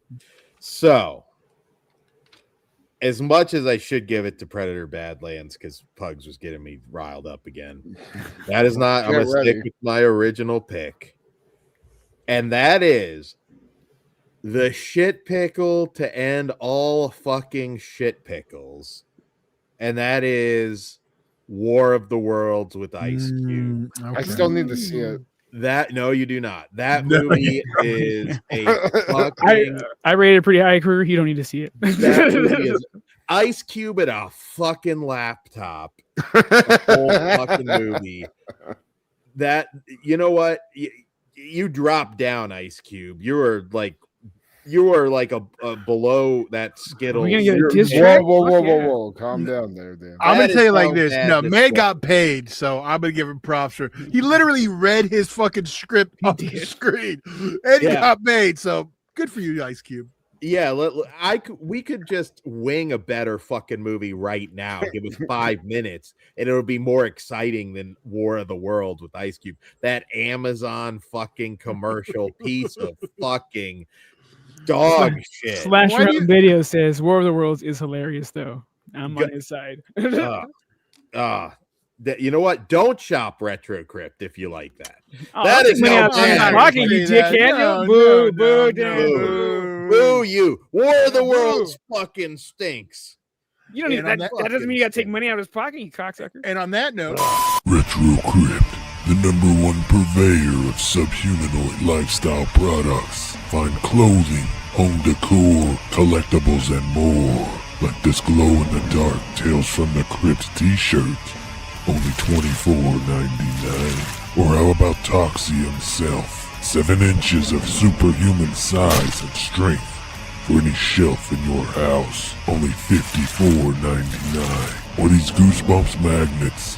Featuring classic cover art from Jim Jacobus. Starting at only $10.99. Shop today and get 13% off by entering promo code FleshWound13 at checkout. That's www.retrocryptco.com. Join us today, if you dare. Now our #1 pick is brought to you by Retro Crypt, which will not be selling anything from that shitty War of the Worlds shit pickle. You guys should stock the Blu-ray now just to do it. Hell yeah. There ain't no fucking Blu-ray of that, Tad. Well, maybe there's one in the underground scene. You never know. We'll find you. Asylum War of the Worlds. See Thomas Howell. It's way better. So #1. Here we go. This is the big one. Dan, you get to kick it off with #1. All right. So my number one movie of the year, it's an early watch. There were a few things that came along that Hold on, challenged slash it it. on video. War of the Worlds tea coming soon from Retro Crypt. Fuck yeah, I'm buying 3. Unless you could make the Dan version that just says "fuck ice" cube real small on it. Damn. Go ahead, Dan. Ice-T is the forever king of the ice rappers. The guy who Vanilla. says, "Yeah, I'm not." All right, so my number one, this movie still blows my mind. Two of the great actors of this generation, Jeffrey Rush and John Lithgow. Rule of Jenny Penn is my number one. This movie, it's interesting talking to people about it. I think it hits a little too close to home for some people. And I've noticed that. Like I've noticed a lot of people like, man, it would probably make my list, but it was just too much for me. I think that's why it should be. Yeah, that's where I lean, Todd. Yeah. I love it. I just love Rule of Jenny Penn. It's one of those movies that I'll be talking about 30 years from now. It's that good. That is my number one. But it was a tough year. There were a lot of great movies. We could have made, like I said, a top 25 and they would all be bangers. I think we all would agree. Yeah. My number one is Bring Her Back. So these guys have 2 years where they've topped my shit, because Talk to Me was 2023. That was number one. And now they're number 21 and number one in 2025. So fuck yeah. Great movie. Well, you may want to get ready to mute Dan. Yes. Fuck yes. My number one I love you, of Kruger. the year is Predator Badlands. I will say yes. that. I will say that unapologetically. Goddamn right, Kruger. I fucking love that movie.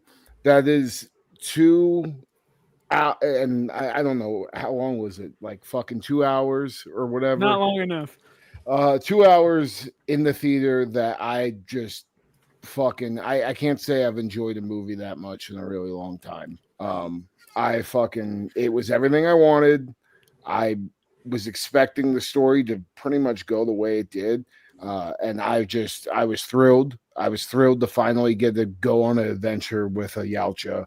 And Deck is a fucking awesome character. He reminds me very much of a lot of different Predator. Like, he's a mixture of a bunch of Predators that we get in the comics, just kind of all together as one. And I love that fucking movie, man. That world is badass. Deck is fucking awesome. Elle Fanning killed it. Bud. Yeah, I had a great fucking time. And that movie's so fucking badass. Kojima wants to fucking goddamn make a video game for it. Like that, which I think would be badass, because that world that fucking Dan Trachtenberg built, fucking awesome. Like, I enjoyed the hell out of that fucking movie. I've watched it twice. I'm sure I'm going to watch it many more times. And I just hope we get a sequel and more shit coming from that universe, as much as it's going to really piss off a bunch of the old heads out there that fucking don't know their references. All of you. Anybody I don't know any of the references. And the only Predator movie I really love is Predator, but I did enjoy the new one. Yeah, well, I just know that like, if we do get an actual Predator universe, which it seems like that's what we're building to, and we get the AVP crossover, I'm gonna fucking be so goddamn happy in a couple of years. I'm gonna blame this on Carnage setting you on fire. I hated it. Set you on fire. And to quote John Lovitz, it stinks. Kruger's gonna treat you like a cross on a lawn. Damn, Pug. Yeah. All right. Mine's a controversial pick. I know Ben's not going to be mad because I know he has the same one. Are you going to go spooky dookie on us again? No, it's a genre-defying film. Okay. I've seen it in the theater more times than anything else this year. And that is, of course, too motherfucking short. Freaky Tales is my number one film of the year. Streaming I on love Max. this movie. It is fucking awesome. And there's like, I tried to not there's no way. is it typical horror? No. Is it horror adjacent? Yes. But so are a lot of things that have been here, and I don't give a shit. It was my favorite movie of the year, and nothing comes close. Won't hear shit from me. That works for me. Indie Phantom. Oh hell yeah! I wondered if Freaky Tales would show up. I like that movie a lot. I mean, Freaky Tales is the shit. It was fun. It was my runner-up for best soundtrack, also, but that was just because it had too short music. So Yeah, come to think of it, yeah, I'm actually surprised. I know, but Sinners, it was so music. It was a hard one. I went back and forth, and then it takes away when I got here. So there we go. So before we do anything else, let's talk real quick. Our top 10. Daniel, go first, then we'll just go counterclockwise. Okay. Read off what? Recap on the runner or whatever that. Oh yeah. It says one or take it down. Yeah, I'm just gonna pull it off. All right, there we go. All Dan. right. So my top 10 for 2025, starting at number 10. Wait, hold on. Pugs, try to keep track if we have like what if any of us have the same thing. I don't think there's any we all have. Okay, I'll do my best. All right. See if you catch anything. I'll do the same. Go ahead, Dan. All right, my number 10. Parvulos, Children of the Apocalypse, or just Parvulos, I think now, for whatever reason. That's my number 10. My number 9 on Netflix is Barra Mulla. My number 8, Rabbit Trap. My number 7, Else, E-L-S-E. My number 6, Frankenstein. My number 5, The Shrouds. My number 4, Sayara. My number 3, Ugly Stepsister. My number 2, Bring Her Back. And my number 1, The Rule of Jenny Penn. All right. Well, for me, number 10, The Long Walk. Number 9, The Parenting. Number 8, The Ugly Stepsister. Number 7, Silent Night, Deadly Night. Number 6, Predator, Killer of Killers. Number 5, Predator Badlands. Number 4, Sinners. Number 3, 28 Years Later. Number 2, The Rule of Jenny Penn. Number 1, Bring Her Back. All right. And my number 10 is Keeper. Number 9 is Strange Harvest. My number 8 is Ash. My number 7 is Frankenstein. Number 6 is Jimmy and Stiggs. Number 5 is The Monkey. Number 4 is Bring Her Back. Number 3 is Weapons. Number 2 is Primitive War. And my number 1 is Predator Badlands. All right. My top 10 is The Toxic Avenger. Number 9, The Ugly Stepsister. Number 8, Strange Harvest. Number 7, Dangerous Animals. Number 6, Sinners. Number 5, Jimmy and Stiggs. Number 4, The Rule of Jenny Penn. Number 3, Silent Night, Deadly Night. Number 2, Boner Lake. And number 1, Freaky Tales. So there's zero crossover. Like there's no one movie we all had. I believe 3 of us had Sinners. Am I wrong or right on that? Or just 2? No, 3. Kruger did not have Sinners. Yeah. Did you, Dan?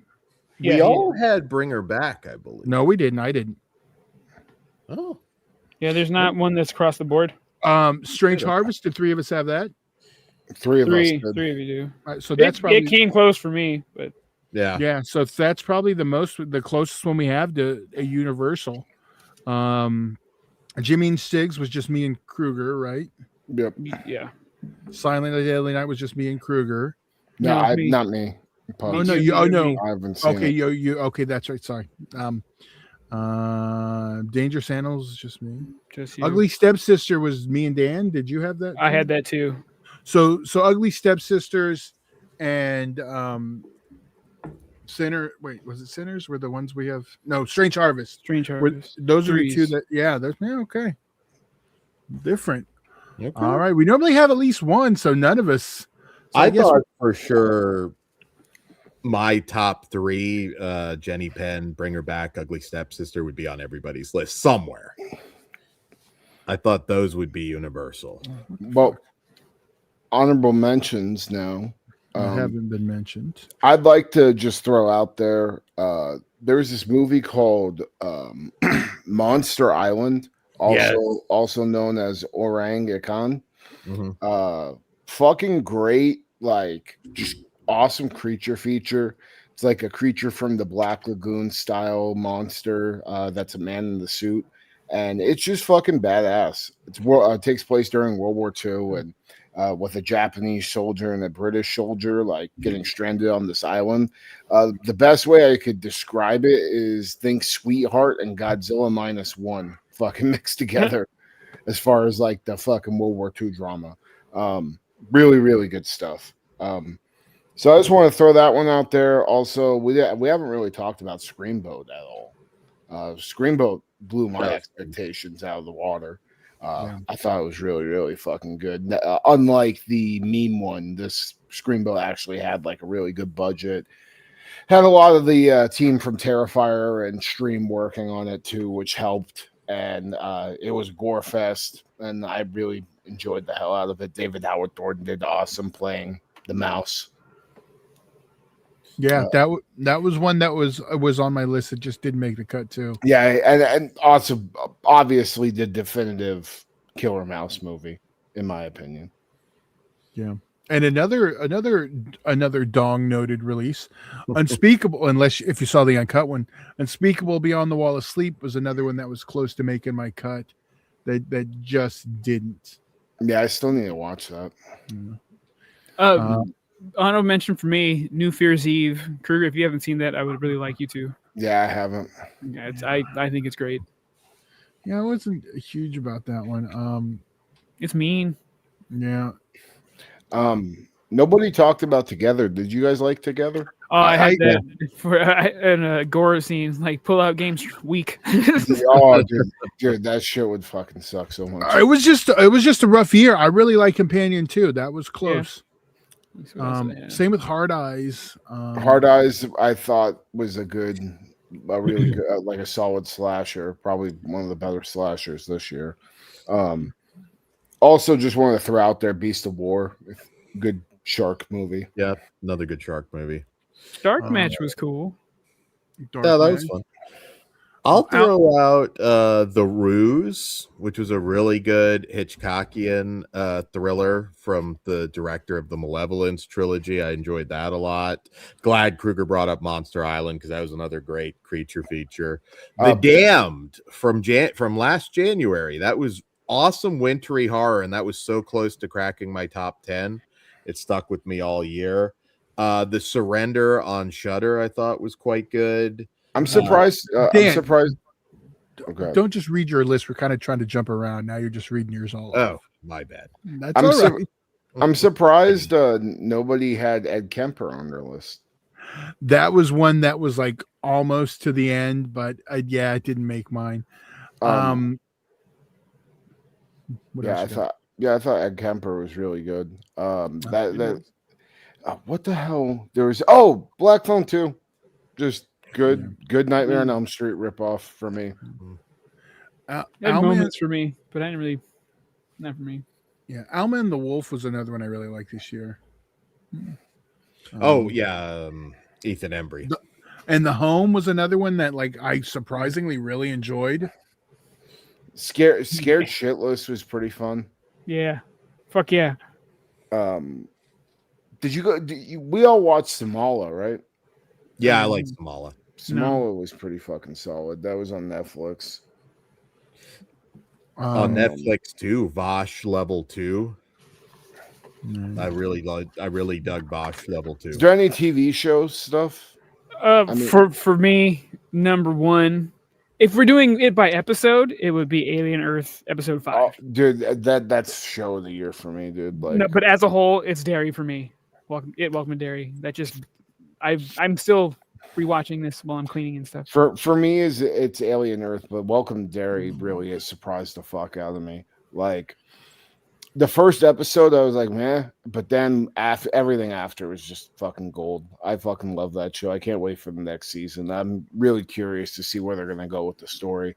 If we get fucking Marin the fucking goddamn turtle, bro, I'll lose my shit. I will lose my shit.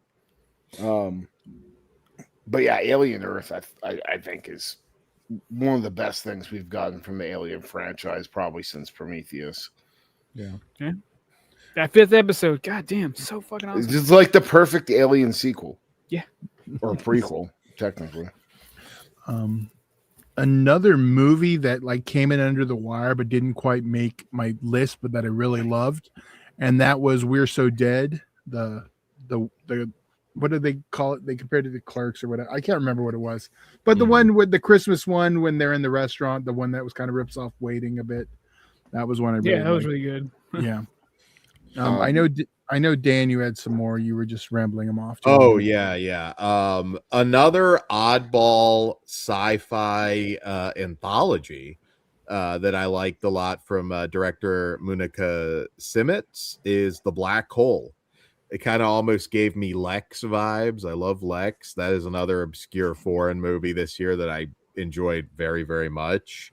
Earlier in the year, Cryptic with a K, because there are some other cryptics. Weird movie. Also kind of dug that one. I don't think it was like you just can't not do it. I'm just on 2, motherfucker. You did like 4. Go fuck yourself, Dad. Spread around. Okay, well, you've done more than that at a time. Thank you. But hot tag. I've still No got good. more.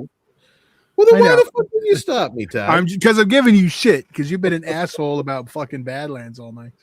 Well, yeah, Badlands was bad, but that's okay. All right, what didn't I You say? see us shit on any of your fucking stupid movies? You're just rambling off that no one knows what the fuck you're Awesome talking about. movie. All of them. Like, I mean, does anyone know any of these fucking movies Dan's talking about? It's like at the point of like, I don't know. Vaughn Free fucking Waka. Free Ash Waka. 2 was on fun. fucking Netflix. That no one knows. Mosh Level 2 is amazing. Yeah, exactly. My bad. I fucked up there.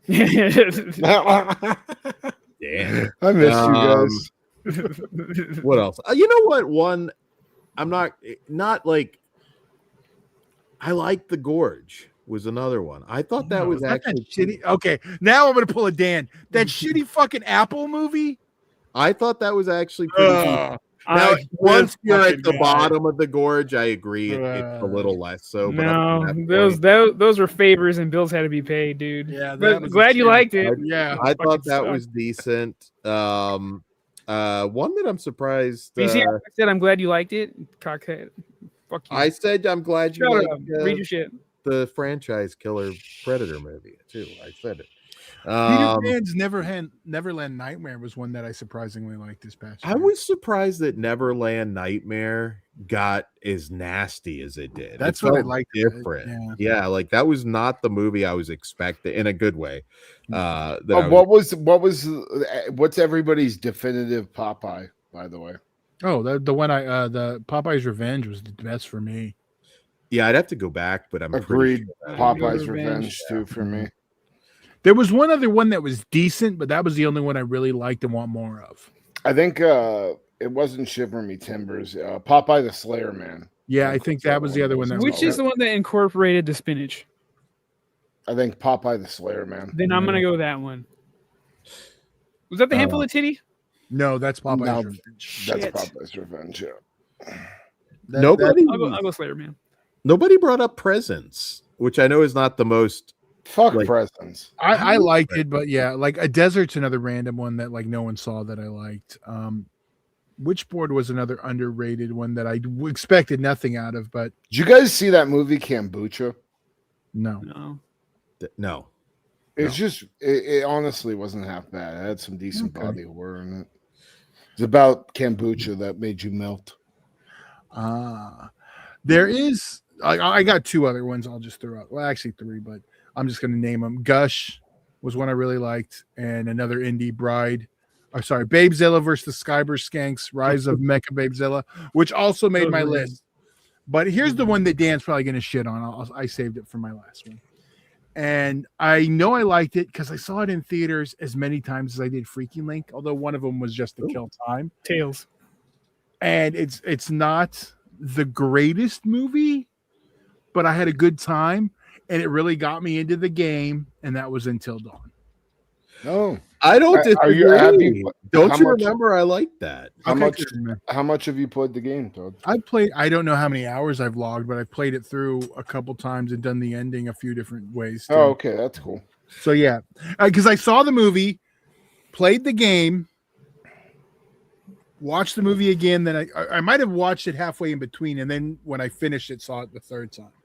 So yeah, I did really like it, and like, yeah, it's both are really good. I thought It's a fun popcorn movie. I was not expecting much of anything, and I was surprised. I thought it was fun. I like Odessa Azion, not just for Hellraiser. I actually like her. Yes, Chris mentions Reflection and A Dead Diamond. That we just reviewed, and yeah, that's a genre bender, but I did like that one quite a bit. if you like Bobby Hill's kid, what's her name? She's also in I Love LA, which I do really enjoy with Shiva Baby. What's her name? Yeah. I need to watch that. It's on my list. I don't know. I don't know if you're gonna like it. You're just gonna hate all the LA people. But I LA people. LA women. That's kind of broad. Yeah. Well, you hate women anyway, so That's kind of broad, and that's not true. I love the lady. I like it. You said broad. Clowning a cornfield. Creepy mover girl brings up. Yeah. Yeah, that was good junk food. Yeah, that was one that I did enjoy. Kruger brought up Sumala, which I also second, but a couple of Vietnamese horror films, which again I know are hard to see. They get limited theatricals here, but Utlan, the Guardian Demon, and Detective Keen, the Headless Horror, both really fun movies. I know there's stuff that we probably I feel like most things were at least mentioned once. I did like It Ends, even though that movie I know is like gonna Fuck that movie, dude. I was so pissed that I had to fucking watch that piece of shit. And then you missed the show. He's like, watch it for nothing. I was like, I'm safe. Oh, the car movie. Yeah, Yeah, the ending sucked, but I did enjoy the rest of it. It is. It's a very oddball. I'm gonna bring movie this from the comment up because I thought I was the only person who liked this movie because Dan hated it. Dream Eater was a good one also. I enjoyed that one too. I didn't like it. I think it's because you hated the people, which you should have. I get that.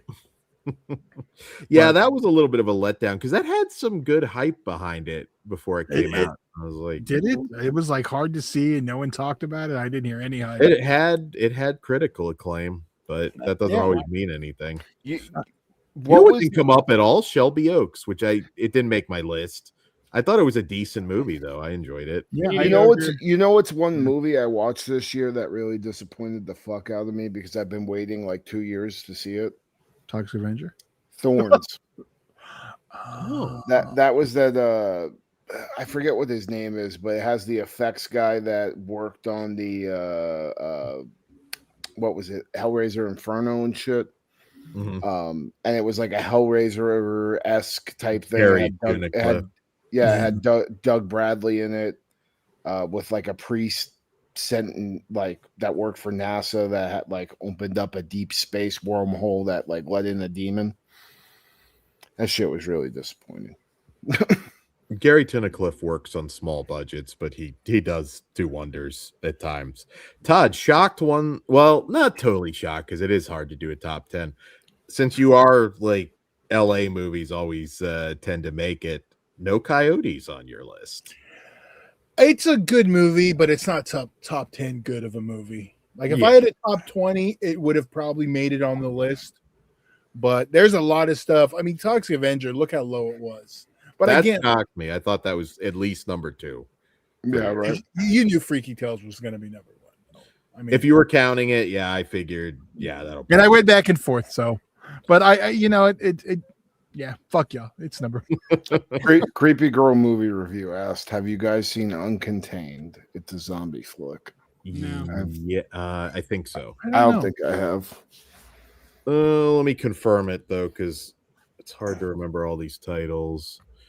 I believe we reviewed that. Right? Yes, we did. It's that. It wasn't Alaska, was it? Where did it take place? The snowy zombie flick I don't think any of us loved it though. If I Indy Phantom, no love for VHS Halloween and honorables. No, I'll tell you why I'm mad at that movie, because it was between that and Strange Harvest, and I chose VHS. I should have went with Strange Harvest that day. I loved VHS Halloween. Yeah, it didn't make my fine, top 10, but fucking like I only had time for one and I chose wrong. No, VHS Halloween was fucking great. Like, I actually kind of forgot about it. I had a hell of a week when that movie fucking came out. So, oh, you know what? I did notice one thing. I have this. Not. I guess it'll fall in honorary mentions, but I had another one for my discovery of the year, but it's hard because it was its Trauma Now debut, but it's been screening for a couple years, and that was Curse of the Weredeer. I had a really good that would have been my second, but like that's a hard one to place. Oh, with all trauma stuff, you can see it a few years before you can see it. So yeah, sometimes you forget. But I like Curse of the Weredeer. I thought that was a lot of fun. Yeah, I actually forgot now. VHS Halloween had an honorable mention for me for what the fuck scene of the year with Mommy's Milk. Oh yeah. That was fucked. Yeah.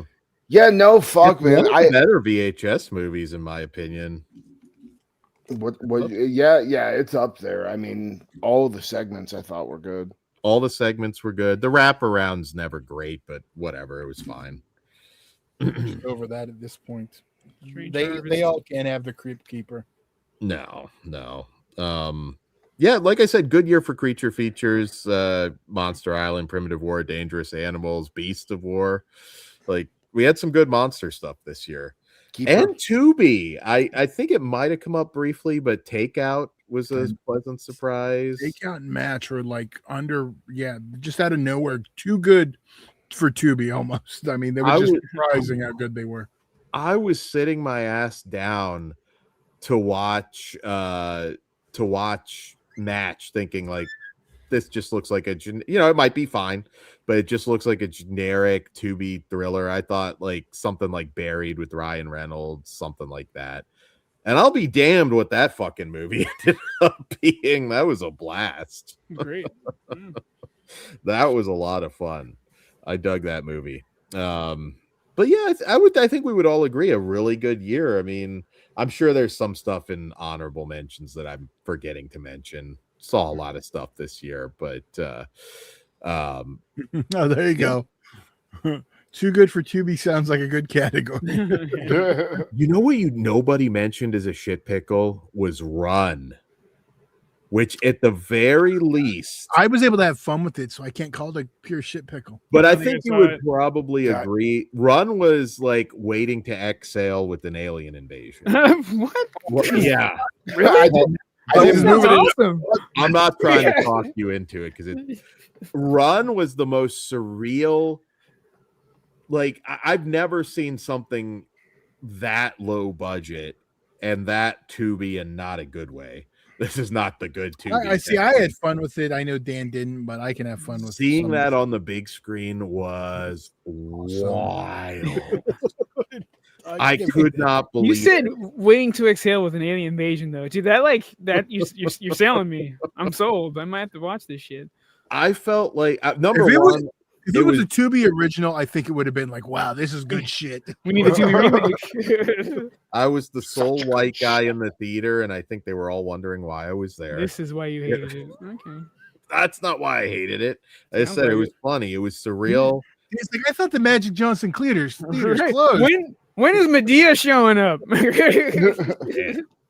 That one, though, like I said, I guess it's not the biggest shit pickle, but it was bad, and I just. But see, for me, it was bad in all the right ways. Like, there's not yeah, it's not like the strangest. Kruger you would have been pissed. You probably would have been, but you would have been more pissed than Carnage lighting you on fire. You would have been like, I can forgive that. We can have Thanksgiving one day, but whoever made Run, package pile driver for life.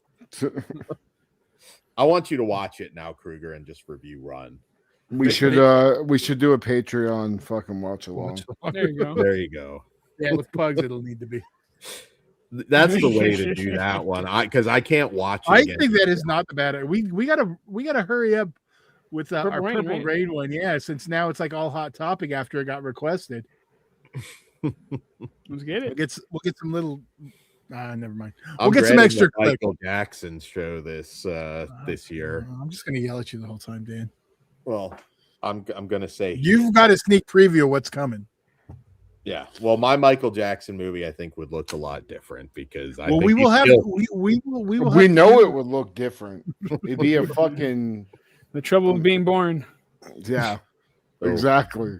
You notice that that's not Stop. gotten any kind of like criteria. I thought maybe Criterion or something would put Pussies. that out. You got more luck with Byra doing that than Criterion. Let's be real. Yeah. The movie wasn't Oh. that good, anyways. Did you heard that the cut of the Serbian film is done? Yes, I have. Yeah, I think we're fine. And we should be getting a new American guinea pig coming Ooh. up too. We need to get that screener. Yeah, we'll be on top of that. Yeah. What movies did we hate this year? The War of the Worlds was my pick for shit pickle of the year. Yeah, I would- mine was that fucking dog movie, Breed Apart. I don't. Mine I gave was- some movies some zeros, but I don't really care to remember any of them. I don't remember them off the top of my head. Yeah, mine was that Strangers 2 nonsense. Breed Apart was the only zero I gave out this year. I gave No. it a few. And then it was Mouseboat Massacre, which was fucking terrible. I know Dan didn't take the opportunity to shit on Bloom this year. That's because you don't remember any of it. I mean, that's I mean, I don't understand. I know some people liked it, and more power to you. Five Nights at Freddy's 2. I don't understand. The animatronics are barely in it anyways.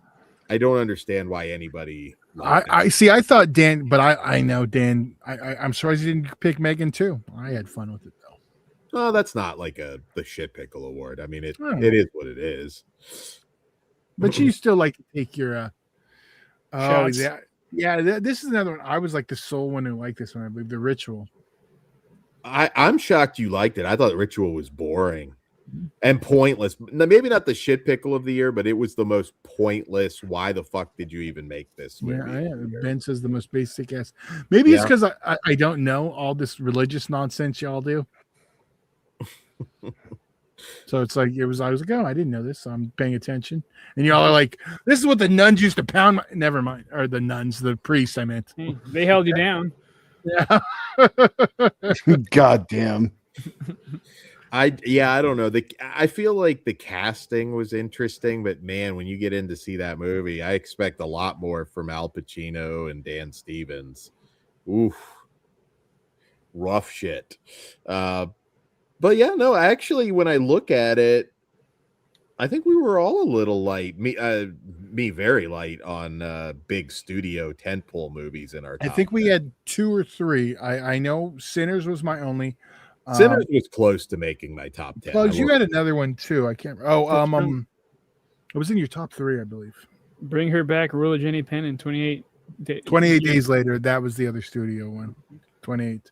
So yeah, there was only a couple studio pictures that made it this year.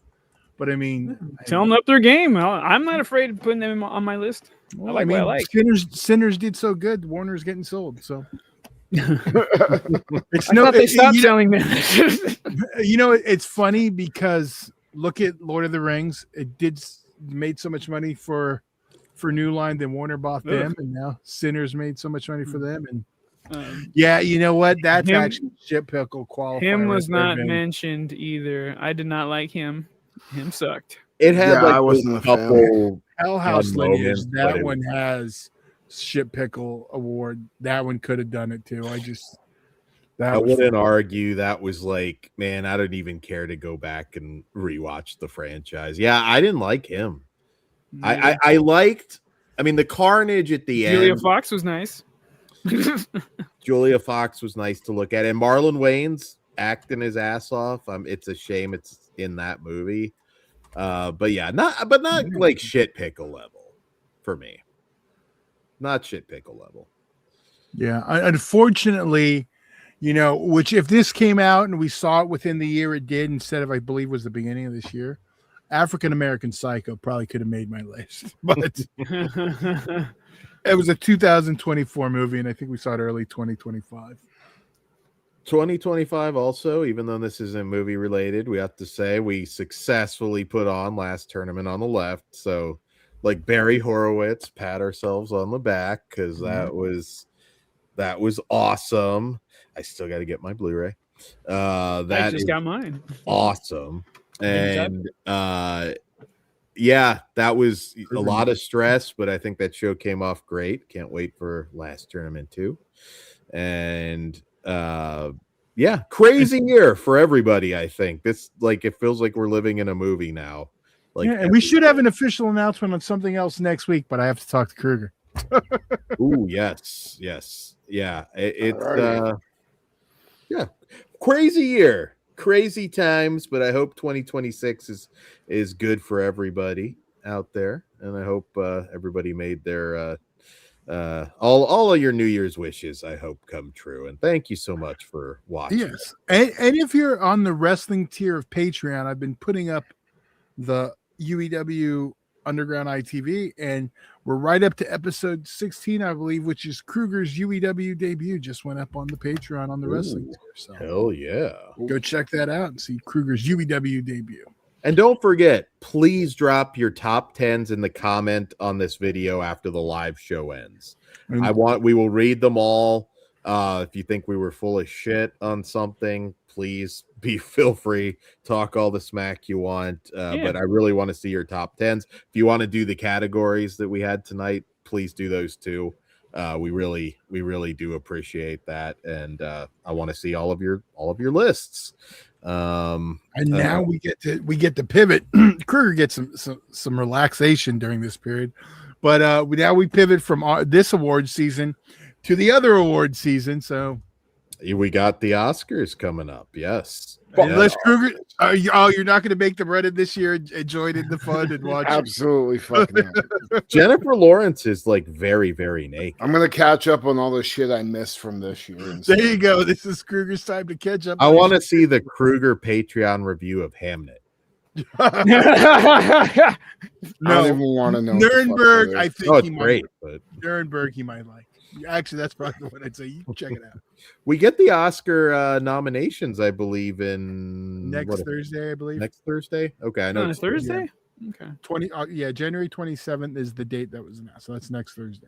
For the nominations, yeah. Yes. So I'm very excited about that. We'll be heading into Oscar season, and I know our next review show, we're going to have a Night Patrol review, Bone Temple. I believe we're doing No Such Thing. I believe, right? No other choice. Sorry, I don't know why I keep calling it that. It's like a mental No Other Choice. The Park Chan-wook film. I was like the awesome fucking what's her name? Oh, I can't think of her name. Amazing Kong, Awesome Kong. Like no. The Beauty and the Beast movie with what's her name? The director. Not Angela Bettis, the other one. The one who's in Dawn of the Dead. The blonde. I feel like we're No Such Thing. The movie you keep calling it. Fucking what is her name? Oh, wait. Are you talking the Melissa Barrera movie? No. That the Love Beast or something Beast? No, I'm talking about. No, you're not talking the Beast. No interspecies action. No, hold on. What the fuck is her name? Lost. Sarah Polley, 2001. That's yes, 2000. Yes, I said the blonde from fucking Dawn of the Dead. I wasn't going back that far. You had me thinking original Dawn of the Dead. And I'm like, what the fuck are you talking about? Thank you. Yeah, No Such Thing is a early 2000s gem. I love that movie. Yeah, check out No Such Thing if you want something retro. And then you can watch My Monster. Is that what it was called? The one I know made our list last year, or made my list. My Monster. That's the one. Monster. It's on Max right now, or it was. And I haven't seen him in the chat tonight, but I know JG was a big fan before she got canceled. You know what? Maybe we'll do this next week.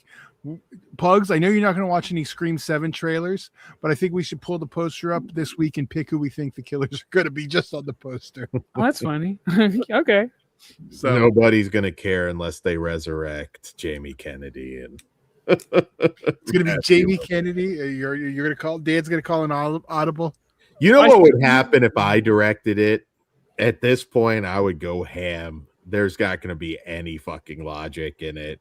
I'm going to just resurrect everybody. Like, just dogs going to piss on their grave and they're just back. Oh, we're gonna do the Nightmare on Elm Street 4. Okay. No other explanation. I'm just going to go, like, just Scream is going to go wild. The Smashing Machine was not mentioned either. That movie sucks. It was just kind of pointless. Like, I wouldn't say it. I was so disappointed, dude. No, if you've already seen the documentary, it's basically just a fucking Hallmark version of the doc. Yeah, it just, my whole thing with that, and I didn't know a lot about the guy. I was just like, oh, okay. I was thinking there'd be a little more opposition in his life. Like, okay, your wife's kind of a bitch, you're kind of like, it just wasn't like, I was looking for that big hook, and I was like, you're living fine now. Like, he was playing Kurt Angle, dude. Like, he wasn't. Anyway, fuck that movie. Yeah, I didn't hate it. I thought it was interesting, but disappointing. I said, now you know which the good Safi brother is. Sometimes you split and it's just not, the magic's not there anymore. But I'm not prepared to say that yet. But we'll talk about the other Safi brother and probably both of them when we talk, because I think I'm the only one so far seen Marty Supreme. So yeah, that's a long movie. I just haven't been able to time it out, but I will be seeing it. Okay, well, I'll have to check out the doc because I haven't seen the Smashing Machine doc, because Black Glove says it's. It's shot for shot. It's essentially like shot for shot the same thing. I watched Sing Song Blue, and then I watched the doc. Totally different. Like they make the kids look a lot nicer. I would have punched all these little white kids in the face. Yeah, they're little shits. Like, bad. Again, like the movie, but yeah, definitely the Hollywood takes the way to go. Even though I hate that stupid fucking Neil Diamond song, and y'all know why. But other than that, I really enjoyed that. So, but we'll talk about that next month or in a couple months. Yeah. Any other announcements? I know Kruger, are you maiming anybody coming up? Yeah, a couple weeks. Yeah, the couple weeks. Crimson Crown Wrestling's Built from Hell. I will be having my rematch with Carnage to get my fucking belt back that he stole at the end of last tournament on the left.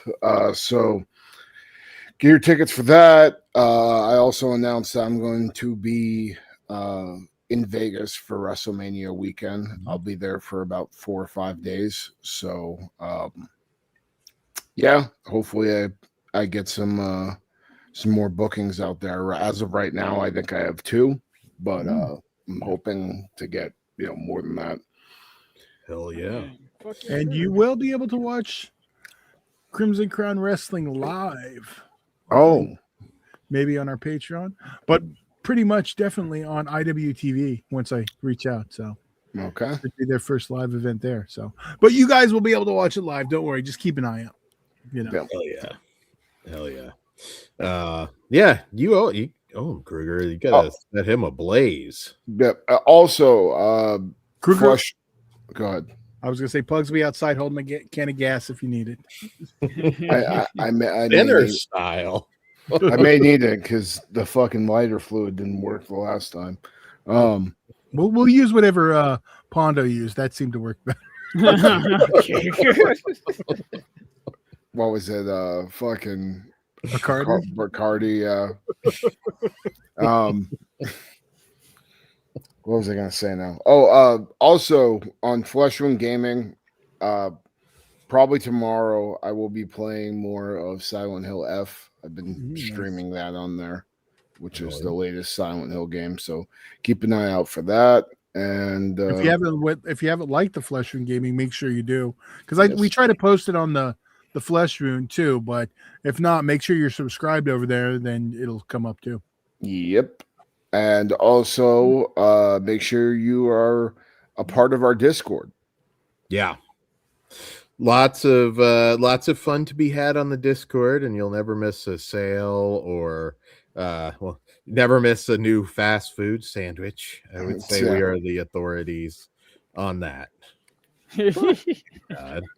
You don't realize how fucking hot she is in that photo. She looks that like, was like 20 years ago, though. Keep showing it. You only make my pee harder. she looks like the man who laughed.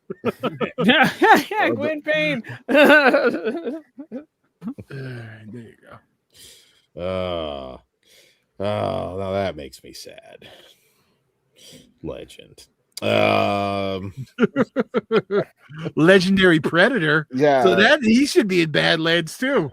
Not convicted of anything, Todd. You tell Ginger Lynn that, Dan. To her fucking face, Dan. To her face. You be like, Ginger Lynn, you're a fucking liar. Bet you don't, motherfucker. Damn. I've talked, you know what's ironic though? I have talked to Ginger Lynn and she never really said, she did say he was the worst person to have sex with on camera. She did say that. So she didn't mention anything about off camera. All right. well, then it was a crime. Your heroes are your heroes, Dan. Do you guys like? I don't. But you know what he never did? He never produced Scream. So eat a dick. I also. God, I haven't we looked. were good up until now. I think we should probably hurry up. I haven't looked super in depth yet as far as like making a big list of what's coming out in 2026. But I will say I am looking forward to Hokum because Caveat was amazing. I love this director's films, and Hokum looks really good. I believe this one is about, if I'm not mistaken, witches or something. Could be wrong on that, but Damian McCarthy has just killed it. Caveat and Oddity were perfect to me, so Hokum might be one of the ones I'm most looking forward to, along with Robert Eggers' Werewolf. So I don't know if you guys have anything to look forward to in 2026 the most, if you want to say that. Well, I'm telling you, Primate is the movie to beat. Dude, that's got to be like legit one of my favorite animal attacks movies of all time. It's up, dude. Since I was a kid, and I think it was like Oprah or whoever the fuck had that chick that got her face ripped off by that monkey. I have always been absolutely terrified of chimps, and like to finally get a movie to show what chimps could do if they wanted to fuck you up, because it does not over exaggerate. They could do these things to you. This is exactly what would happen if one attacked you. And it literally is Mortal Kombat level gore. It's fucking awesome. And the fact that the whole fucking movie, it's a dude, it's like a fucking, I think it's a little person in a chimp suit. Yeah, it was interesting the way they did that. With an animatronic fucking face and everything, dude. Fuck yeah. Indy brings it. It's not horror, but I'm with you on this one, and that's The Further Adventures of Cliff Booth. Definitely one of my most anticipated. And it's funny, if you go back and watch Once Upon a Time in America, all those fucking people in the fucking Manson family are all like the A-list now. All of them. And then Danielle Harris. But other than her, all of them are like the A-list now. I mean, you have Sydney Sweeney. You got what's his name? Elvis. What is Austin Butler. Uma's kid. Yeah, they're just all there. It's like, yeah. No, I'll do it. No, Paul Dano though. Thank God. So Dan missed the whole thing. George Clooney sticking up for Paul Dano, the other one, and Matthew Lillard on the Golden Globes. But I wanted to watch it. I just could not find the time. He was like, yeah, we don't need to be mean to each other, blah, blah, blah. He Clooney'd it up. But I think everybody. He said, I would work with those three gentlemen anytime. There you go. Maybe they can do From Dusk Till Dawn reboot. A new Ocean's 11 movie. He ain't casting Matthew Lillard. Matthew Lillard would be perfect. He would be, but he won't do it. He's saying it, but he's just distracting everybody with Shaggy impersonations while they steal the loot. He's more than Shaggy, goddammit. He's also He's also Stu. Stu Mocker. Yeah.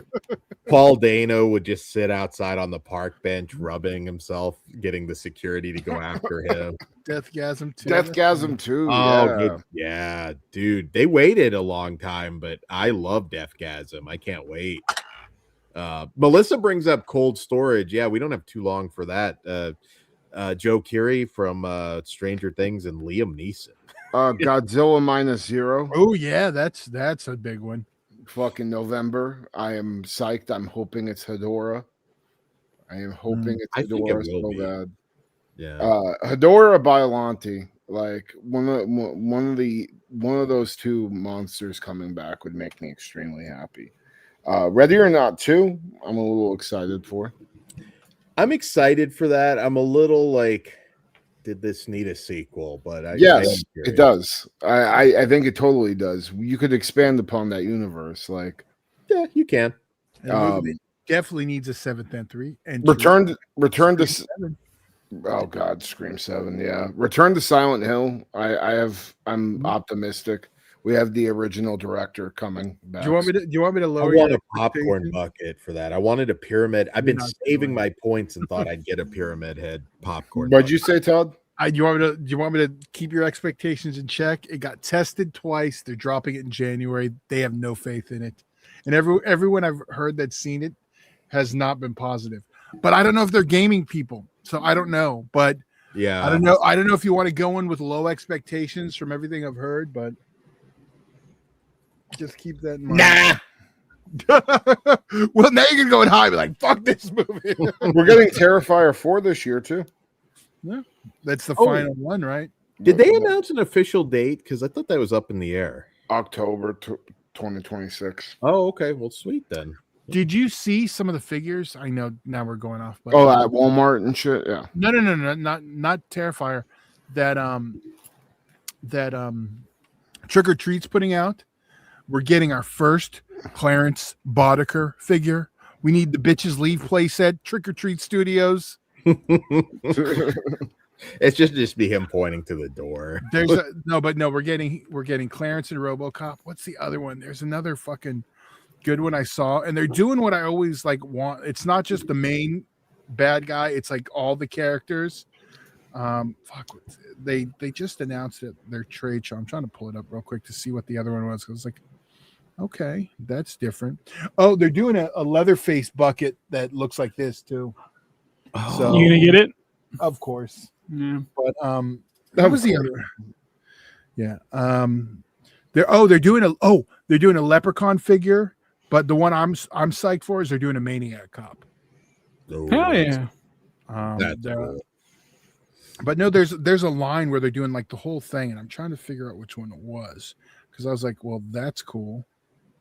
And of course now I can't fucking find it. Oh, they're doing the Trick or Treat where they're doing a bunch of characters, so you can get your Anna Paquin figure finally. Oh, that's cool. So Dan can not. No, I'm not going to make that joke. I can't remember the other ones, but they got some cool figures coming out.